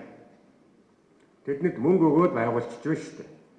Тэгээд хятадын соёлыг сурчилна, Күнзийн номыг орчуулна, хятад хэл заан сургана хүмүүст ингээ явдаг. За дээр нь кинонууд байна, хятадын кинонууд. Киног санхүүжүүлдэг хятадууд. Та нар Кинг Артур гэдэг киног үзсэн мэт дээ. Артур хаан гэдэг сая манад гараад байгаа. Тэр чинь бүр одоо 1000 гаруй жилийн өмнө Англи улсыг байгуулах гэж явхад тэнд нэг компу хийдэг хятад явж байгаа шин. Тэр үед тэгэхээр тэр юу гэсэн мөхөр тэр Кинг Артур гэдэг киног хятадын мөнгөтэй компани санхүүжүүлжээ. Оронд нь нэг зүйлийг хэлсэн байна. Нанаа нэг хятад хүнийг дүрслээ. Ингээд энэ зөөлөн хүчний бодлого. Түрүүчийн нөгөө манай залуучуудад анимашнд нь хятад хүний дүр оруулах гэдэг шиг л адилхан энэ зөөлөн хүчний бодлого мөн. Ингээд явдаг. Маш олон зүйлтэй. За дээр нь телевизийн цуврал кинонуудыг гарганаа телевизүүдээр. Гаргахын тулд уг нь аливаа нэгэн улс орн гой сонирхолтой киног гаргахын тулд телевизүүдээр гаргахын тулд гаднаас мөнгө төлж худалдаж авдаг. Эрхийг авдаг. Тэгвэл өмнө төршийнхэн мөнгө төлөө дээр нь киногоо өгдөг. Манай киног гаргасны төлөө гэд баярлалаа гэж танарт мөнгө өгдөг. Энэ бол зөөлөн хүчний бодлого. Тэгээд тэр кинонда гой хятад хүмүүсийг дүрсэлнэ. Ухаалаг, энэрнгүү сэтгэлтэй, тийм үү? бие биендээ хайртай ийм хятадууны Монгол хүнд хайртай ийм хятадууны төрслөл яваа. Бидний та дотоод ухамсарт юу бий болоод ах вэ? Манай хятад гэдэг ч сайн ах нар даа. Яа яваад. Айжм суудаг. Тэгэхээр энэ чих зөөлөн явж байгаа эд байгаа биз. За тэгээ янз бүрийн брэнд бүтээгдэхүүнүүд, эдийн засгийн буцалтгүй тусламжууд, засгийн газрын тэтгэлэг хөтөлбөрүүд өнөөдөр манай өмнөд төршийн сургуулиудад бакалавр, магистр, докторийн төвшөнд маш олон хүүхдүүд суралцж байна. Бид нар бараг нэг анкет өглөөл бараг явчихчих шиг байна. Тэнд тэтгэлэг авч байна. Тэтгэлэг нь өндөр. Тэгээд сурна гэдэг баш. Яагаад ингэж байна вэ гэдэг бид бодох цаг болцсон байгаа одоо. Хятад руу яваалаа, хөхөд руу яваалаа, Шанхай руу яваалаа, Бээжин рүү яваалаа. Дээр нь манай төрийн албан хааж байгаа болон хүмүүсийг гэр бүлээр нь хамт урьдаг, аваачдаг, жуулчлуулдаг, хамт олноор нь аваачдаг, тэр гайхамшигтай үзүүлдэг. Энэ чинь бас л зөөлөн хүчний бодлого хэлбэр явж байгаа. Ингээ маш олон зүйл төр байна. Энэ мэтийн бодлогыг аливаа нэгэн улс орны зөөлөн хүчний бодлого гэж хэлээд байгаа юм аа. Зорилго нь өөрийнхөө эрхшээлд явандаа оруулах. Өөртөө дасгаж байгаа. Эсэргүүцэлгүйгээр, тэмцэлгүйгээр өөрийнхөө эрхшээлд оруулах энэ бодлогыг том гүрнүүд хийж хэрэгжүүлж байдаг. За өмнө Солонгосыг бол бас адилхан явагдана. Бид ч дуу хөгжим, телевизийн цовруулууд тэмдэглэлийн хөтөлбөрүүд, Солонгос брэнд товчлууд зөндөө болно. Тэгээд нөгөө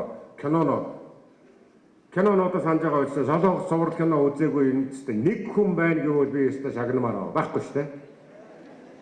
Нэг ч хүн гарч ирэхгүй те. Ийм байна да энэ наадтын дөрвөн залуу танд хүн байна уу байхгүй юу? Хэн бэ?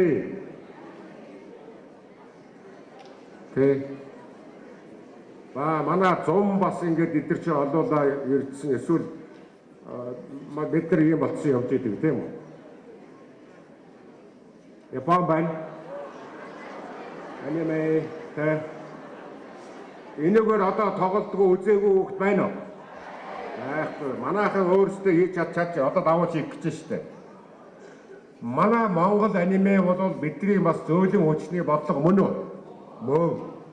Кино мөн үү? Мөн. Би нэг зүйл хэлье Японд дээр. Япончууд дэлхийн 2 дугаар дайны дараа дэлхийд аюул их муу нэр хүндтэй болцсон байсан. Ягаад гэвэл нөгөөдөл чинь дай хийсэн. Баахан улс орн дай өдөөсөн. Америк руу давтуулсан, Хятадыг эзэлсэн, Японыг нухчин дарсан ингээд ийм буухан дайч үндэстэн алаар алуу орчин, тал орчин гэдэг. Тэгээ дайн дууссан, дайнд Япончууд ялагдсан.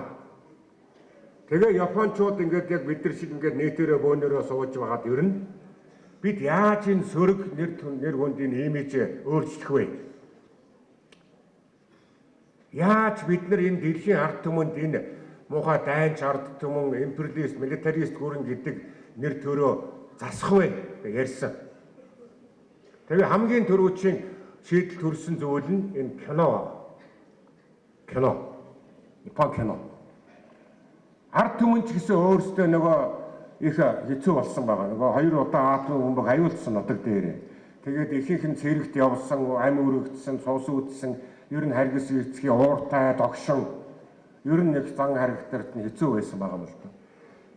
Тэгээд энэ байдлыг 45-аас нэг 70 он хүртэл 20 шахан жилийн дотор засцсан. Япон кино энэ юугаа үзүүлээд Япон ч сахилах баттай, асар их хариуцлагатай, цаг маш нарийн баримталдаг, бие биендээ илгэмсэг ийм хатуу зарчимч улс байх ёстой гэж хүмүүжүүлсэн. Яг энэ хатуу хүмүүс. Ер нь хуучин ёс уламжлал байсан л та. Тэгээд 1970-аад оны дунд үе гэхэд Япон бараа, Япон хүний нэр хүнд ингээд дэлхийд түгцсэн. Одоо хардаа тийм үү? Бүх юм Японы юм гэнгүүт бид нар бүгдийг юу гэдэг вэ? Чанартай гэж ойлгодог болсон тийм үү? Бүгд Япон машин унж гин үү? Унж байна. Япон машин сайн байна уу? Сайн байна. Япон хөгжим хэрэгжилж гин үү? Хэрэгжилж байна. Гоё байна уу? Гоё байна. Сайн. Зөндөө. Ингээд ийм үндэснээ өөрчилчихдөг. Тэгэхээр бидний бас зөөлөн хүчний бодлого гэдэг чинь яг л ийм юм зүйлүүдийг хийх ёстой. За Америкийн зөөлөн хүчний бодлого гэдэг үзье. Бас хятад шиг дэлхийн хэмжээнд маш том явнаа. Тэгэхдээ энэ нөгөө Холливуудын кино. Дандаа бид Холливуудын кино бич дуртай. Аль болохоор нөгөө Холливуудын том одоо тоглосон киног үзэхэд хүсдэг тийм үү? Ийм ээ шүү дээ. Тэгээ чанарын бүр өөр төвшөнд аваачдсан. За тэгээд янз бүрийн ном, шоу, телевизийн шоунууд, тэгээ спорт одоо сагсан бөмбөг. Америкийн тоглоод байгаа сагсан бөмбөгийн тэмцээнүүдийг одоо бид нар шүнжэнгөө үзээд байгаа юм шүү дээ. Тэ? Чи Америкийн багууд, штатуудын багууд хоорондоо тоглож аврах шалгуур бол тэр нь дэлхийн хэмжээний сонирхол болчихсон. Тэрийг тойроод нөгөө спортын зөөлөн хүчний бодлого, эдийн засгийн зөөлөн хүчний бодлого, худалдааны зөөлөн хүчний бодлого нь явж идэг. Нөгөө одоодын кейкийг худалдаж авахгүй, футболыг худалдаж авахгүй, хувцсны брендийг худалдаж авахгүй л ингээл явдаг. Эний тойрц юм болгоцсон. Окей, зөндөө болно. Тэгээ маш олон юм дээ. Хүчтэй хэрэгждэг. Ийм зүйлүүд бол бидний хувьд зөөлөн хүчний бодлого гэдэг юм аа. Тэгэхээр энийг бид нар өөрсдөө бий болгож эднийг сөрөн зогсох ёстой байгаа. Дагаж болохгүй. Тийм учраас бид өөрсдөө ийм зөөлөн хүчний бодлого боловсруулж чадах эсгээс бидний ирээдүй шалтгаалж байна. Та нарын нөгөө бүтээх ирээдүй чи эндээс шалтгаалж байгаа юм аа. За ингээд үгээр дэвтэр өндөрлөө.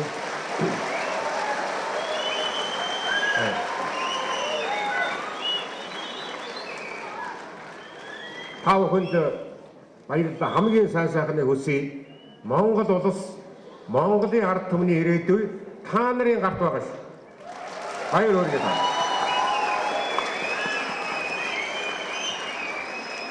За, Монгол улсын төрийн сэрхэлтөөгч Дэмбэрлэг Үлзийбаатарга та бүхэнд бас өнөөдөр лекцээ уншиж сайхан тайлбарлан таниуллаа. Өнөөдрийн лекцэд хүрэлцэн ирсэн та бүхнээс бас богинохоо үлдэж байгаа хугацаанд асуулт асуух тийм боломжийг өгч та бүхэндээ. Монголчуудын түүхийн талаар маш ойлгомжтой, сонирхолтой, системтэй лекцийг нь богино хугацаанд ярьж өгсөн танд маш их баярлалаа. Тэгээд монголчууд бид одоо газар нутаг бол тусгаар тогтнолын үндэс гэж ингэж ойлгож ирсэн. Энэ тухай түүхийн сурвалж бичигт юу гэж үлдсэн байдаг юм болоо? Энэ талаар асуусан юм аа. Баярлалаа мэдээ. Тэгээд газар нутаг бол улсын үндэс гэж ямар утгатай ойлгох вэ гэж юм. Тэгээд монголчууд ер нь ганц Монгол ихгүй дээ. Дэлхийн улс орнуудын хэмжээнд хамгийн үнэтэй зүйл нь өөрсдийнх нь оршин байгаа газар нутаг байна. Алга дарам газар. Өвөг дээдсийнх нь аж төрсийг нь газар байгаа ш. Тэгэхээр би яг энэ газар бол улсын үндэс гэдэг энэ үг томьёо бүр хүний гүрний үеэс гарсан. Би нэг товчхон домог ярьж өгье.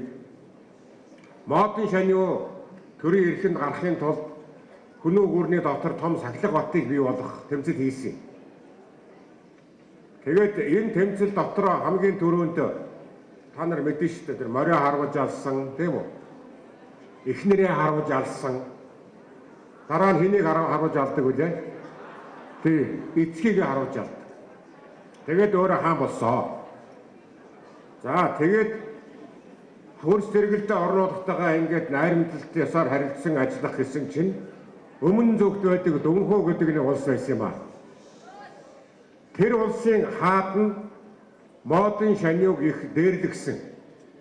За модон чи биднэртэй найртай ясаар аж төрье гэж байгаа болвол чи над морио өгч. Модон өгсөн үү? Морио өгсөн. Морио ах вэ? Хоёр улс найрамдалтай. За дараа нь тэгсэн нөгөөдөл нь давраад модон чи эхнэрээ өг гэсэн. Өгсөн үү? Өгсөн. 3 дахь удаад нь Дүнхүү улс Хүнүү улс хоёрын хооронд байдаг жижиг алга дарам газрыг өгчхөө гэсэн. Модон өгсөн үү? Өгөөгүй. Тэгэхдээ энэ үгийг хэлсэн. Төшөмдүүдтэйгээ зөвлөлдсөн. Тэгээд төшөмдүүдээс нь өгчхий энэ чи одоо ямар хэрэггүй газар шүү дээ. Бид нар нутгалдаггүй. Манайд хэрэг болох газар юм уу наадах чинь өгчүүд яасан. Та эхнэрээ өгсөн. Хайртай морио өгсөн. Тэрний чинь дэргэд энэ газар эзэнгүй хоосон цөл газар хэн хэрэгтэй юм бэ гэсэн. Тэгж хэлсэн бүх хүнийхээ толгойг мод авсан. Толгойг нь авсан. Тэгээд нэг үг хэлсэн. Газар бол улсын үндэс юм аа гэж. Тэгээд яг энэ үеэс эхлээд миний түрүү чи ярьсан майгал нуураас цагаан хэрэм зүүн зүг янганы нуруунаас баруун зүг ил тарвахтай өнгөртөл энэ нутаг монголчуудын үндсэн нутаг болж тогтож ирсэн байхгүй. 2000 гаруй жил. Тэгэхээр монголчуудын хувьд газар нутаг бол асар үн цэнтэй энэ зүйл юм аа. Бүр 1928 онд Коминтерний төлөөлөгч нар ирээд нэг том айхтар үг бас хэлсэн байт. Монголын газар нутаг нь хүн намаасаа илүү их ач холбогдолтой юм шүү гэж. Энэ бас айхтар үг байгаа биз. За тэгвэл одоо бид нар 3 дахь үед бид нар дээр Монголын газар нутгийн баялаг бол дэлхийн баялагын ихэнх хувь шүү гэж одоо байрч байна шүү. Бид тэр газар нутаг дээр оршиж байгаа. Тэрийг хамгаалах хэрэгтэй байна. Үн цэнийн үүнд л оршно гэж би боддог юм аа. Монголчуудын 100 жилийн түүхийг одоо маш сонирхолтой, ойлгомжтой байдлаар хүүхд залуус ойлгуулж, их түүхээ танин мэдэж, эргэн санахад тусалсан Монгол Улсын төрийн сойрхол түүх судлаач Имбэрлийн Үзээ Баатар бада баярлалаа.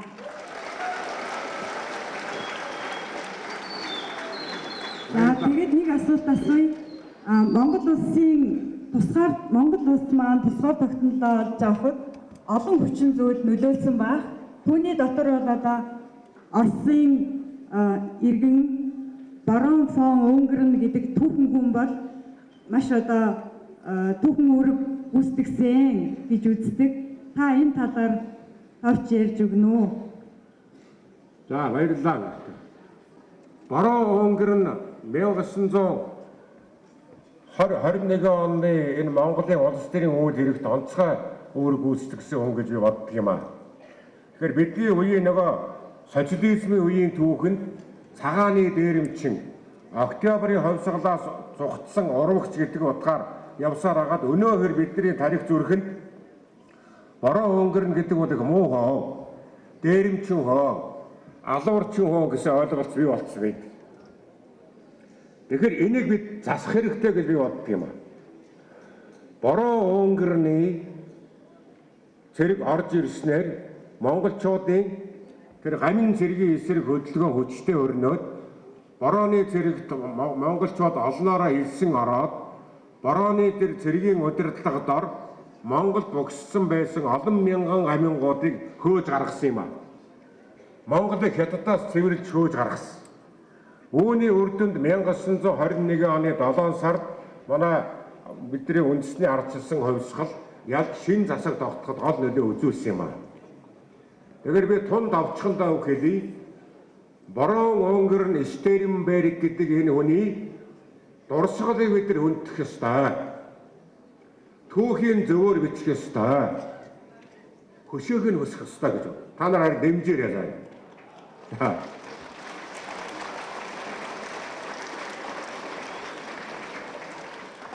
За миний асуулт бол Монголд авторитар дэглэм тогтсон одоо гол шалтгаан юу юм бэ? Энэ талаар та бидэнд ярьж өгнө үү гэж хүсэв.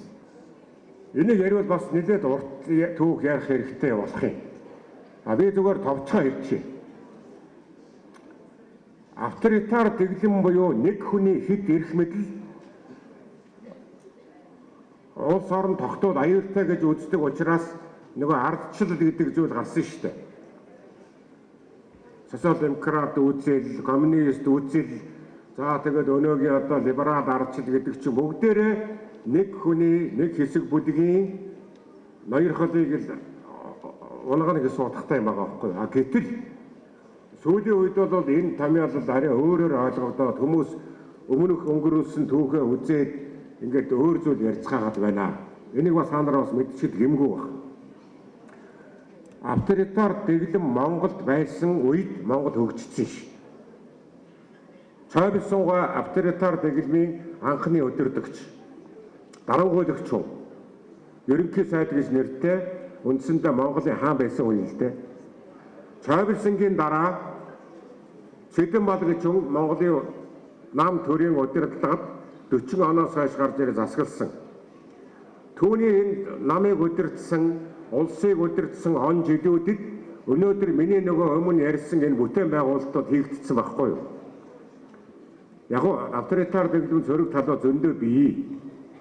А гэтэл Монголд ийм байгаад байсан уу гэвэл бас үгүй байна. Сингапурын дэглэмийг авторитар дэглэм гэж Лекон юу? Өмнө Солонгосын дэглэм, Пакчингийн авторитар дэглэм тогтоож иж улсаа хөгжүүлсэн. Тэгэхээр бид энийг яг муу сайн гэхээсээ илүү одоо ахиж эргэж судлах хэрэгтэй болж байна. Авторитар дэглэм буюу нэг хүний удирдлага манайд оновчтой юу, оновчгүй юу гэж үздэг хэрэгтэй болж байна гэж. А би өөрийнхөө түүхчний хувьд зөвхөн Өлзийбаатар гэдэг хүнийхээ хувьд үзэхэд энэ манайд ер нь оновчтой юм болов уу гэж боддгийг. Ягаад гэвэл манайх 1206 онд их Чингис хаан улс Монгол улс байгуулснаас хойш 1924 оны хүртэлх хугацаанд монголчууд хаан засаглалтай байсан. Нэг хүний удирдлаганд байсан. Хаан гэдэг чинь өөрөө авторитар удирдагч шүү дээ. А 90 он хүртлийн үргэлжилсэн үндсэндээ.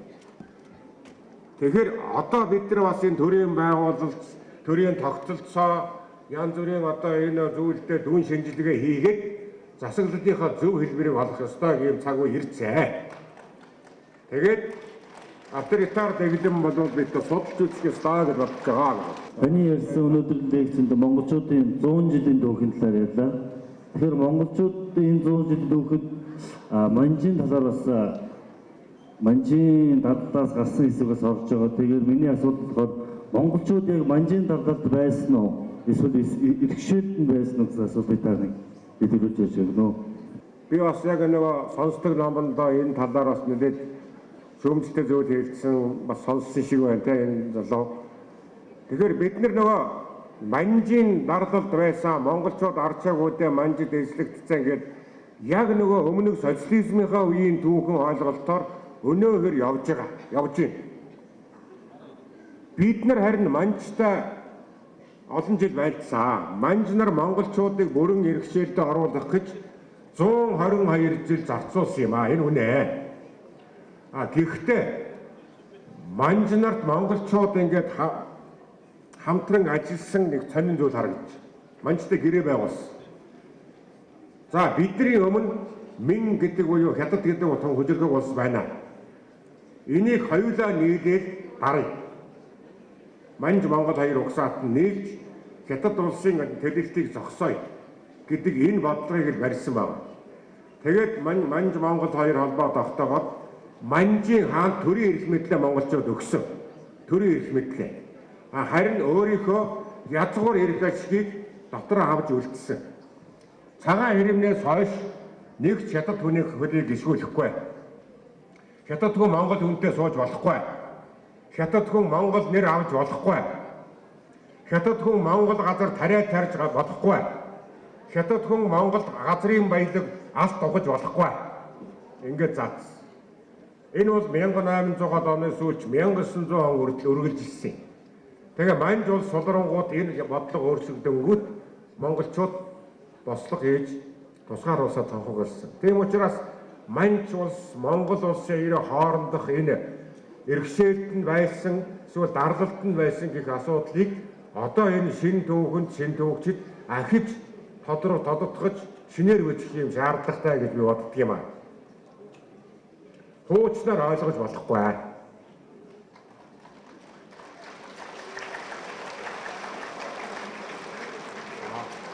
За асуултаа цөмөр ингээд энэ үргээд өндөрлөх үү?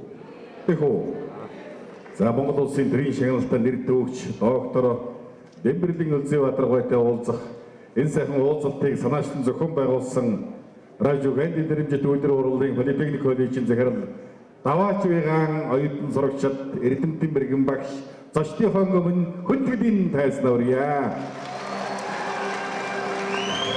Мэргэжлийн боловсролын салбарын хөвс залуучуудад их түүхийн дээдлэг өөрсдийн тодорхой мэдлэгтэй үзэл бодолтой болоход үнэтэй хувь нэмэр оруулж их түүхээс суралцах түүхийн мэддэг болох ажлыг санаачлан зохион байгуулсан манай Эрхийн улсуудын сургууль, техник коллеж, ихтэй сургуулиудын түүчийн улсын хамт олон бол манай радио Гэнди нэрмжит үйлдвэр урлагийн политехник коллежийн оюутан сурагчид та бүхэн маань боллоо. Оюутнуудаа, залуучуудаа баярлалаа гэж хэлье.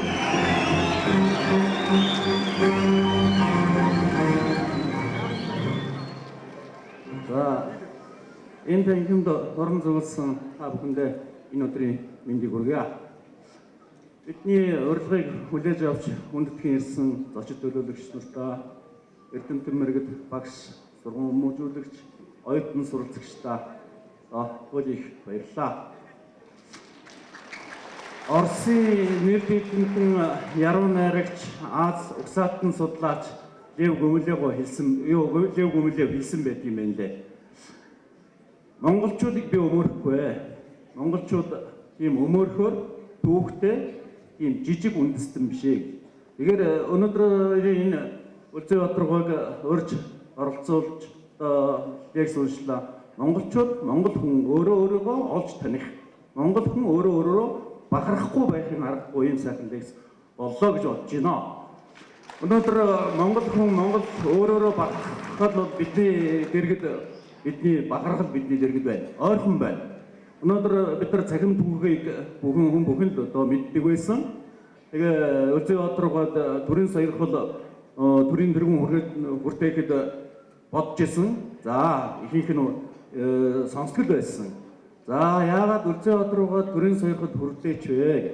Ингээ бодоод үзсэн чинь нэрээ энэ цахим түүх гэдгийг бол шин төвшин гаргаад ирсэн байна. Монголчуудыг энэ түүхээ мэддэг болоосоо энэ хувийн өөрийнх нь бүтээл.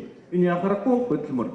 За ингээд бид нар энэ одоо цахим түүхээс улбалаад манай сургууль дээр энэ сайхан түүхээ мэдхтэй холбоотой юм олон жил болгож бусад сургууль, төрийн байгууллагад уламжлал болгон дэлгэрүүлээсэй гэж бодож бид энэ зүйлийг санаачилж ийсэн юм аа. Бидний монголчууд бидний бахархал энд зогсож байна. Би өнөөдөр Үлзий Баатаргойгоор одоо бахархаж байна. Монголчууд бидний бахархал Монгол улсын төрийн сойрхол Үлзий Баатаргой юм аа. За одоо бидний урилгыг хүлээж авч хүндэтгэж ирж энэ сайхан мэрэгэн оюунаар энэ залуу үеийг хөгжүүлэхэд энэ үнэтэй өөр нэмэр оруулсан Үлзий Баатаргойд үнэхээр их баярлалаа. Хамт олонныхоо өмнөөс баярлалаа. Тэр нийтэд хүүхдүүд та бүхэндээ би бас баярлалаа. Баярлаж суулаа. Яагаад гэхээр 2 цагийн бүтэн лекц явахад чив чимээгүй уцаар ирсэн нэг ч хэрэг хүүхч байхгүй. Үнэхээр гайхалтай. Та бүхэнд баярлалаа.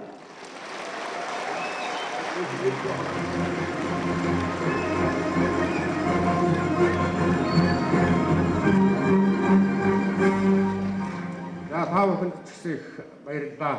Монголын түүх бол агуу их баялаг дээр нь агуу их сонирхолтой.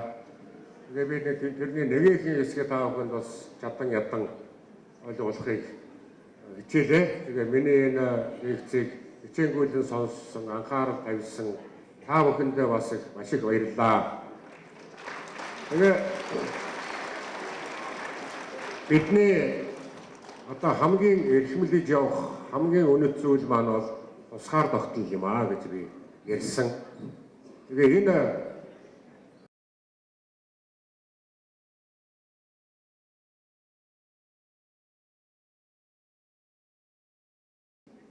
монголчууд тусгаар тогтнолоо олж чаад тэгээд ерөнхий сайт даалам цэрэн чимэд сайт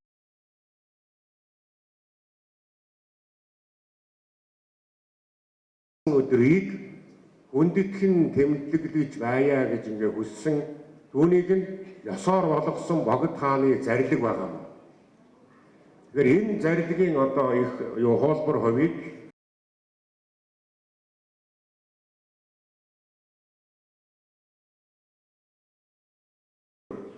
аваад явд гардуул хамгийн өнөг зүйл маань бидний тусгаар тогтсон маань юм шүү. Үе санаж яваарай.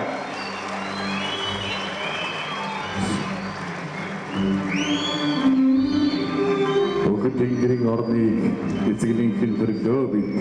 Өхөн Монгол алдарсны үед амьсан домогт өчирхий дээдсийн нутагт мандсан говьсоо дэмбэдэнд өрс талтан дэлхийн үржилээт магнаалсан хөхөн тэнгэрийн орныг эзэгнийхэн төрсөн хөхөд холбоотой монголчуудын хитүүхийг өнөөдөр та бүхэнд тайлбарлан танилцуулж ойлгуулан ухааруулсан Монгол улсын төрийн сорилт нэртөөгч Дэмбэрдийн Үлзийбаатар танд нийт өнөөдрийн их дайгам төрөлцөг ирсэн зочдынхон өмнөөс дахин баярлан тодорхойлсон илэрхийлье.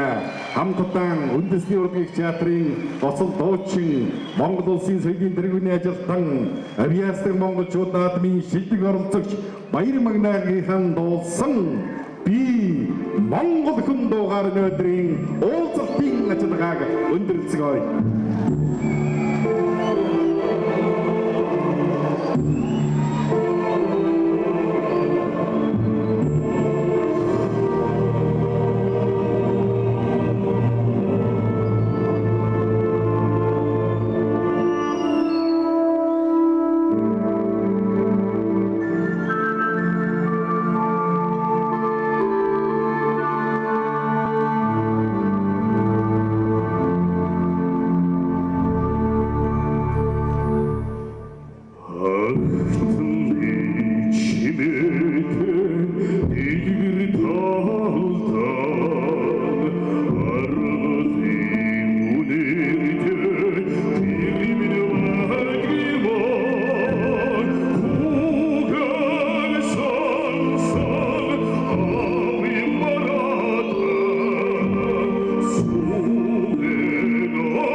Oh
Монгол Түмэн Тэнгэрийн шүтэж газрын хэн гаргасан тэрийн сүдэн дэн залбирч сайн сайхан бүхнийг бэлгшэн ирсэн ард түмэн өнөөдрийн сайн цагтар Монголын их түүхийн 100 жилийн өмнөх шарлсан хуудсыг бид хамтдаа зохицгөөд энийг сайхан боломжийг олгосон радио гэнгийн нэрмжит үйлдвэр урлын политик коллежийн хамт олон эрхэмдүү захирал давааж автан энэхүү их түүхийн сургамж ирээдүйн талаар тодорхой сайхан зүйлийг ярьсан Монгол улсын тэргүүлэгч нэрдэт дүүгч доктор Дэмбэргийн Үлзийбаатар танд гүн тодорхойлон идэхийдээ сайн бүхэн хорхолтойгоо баяртай залуучуудаа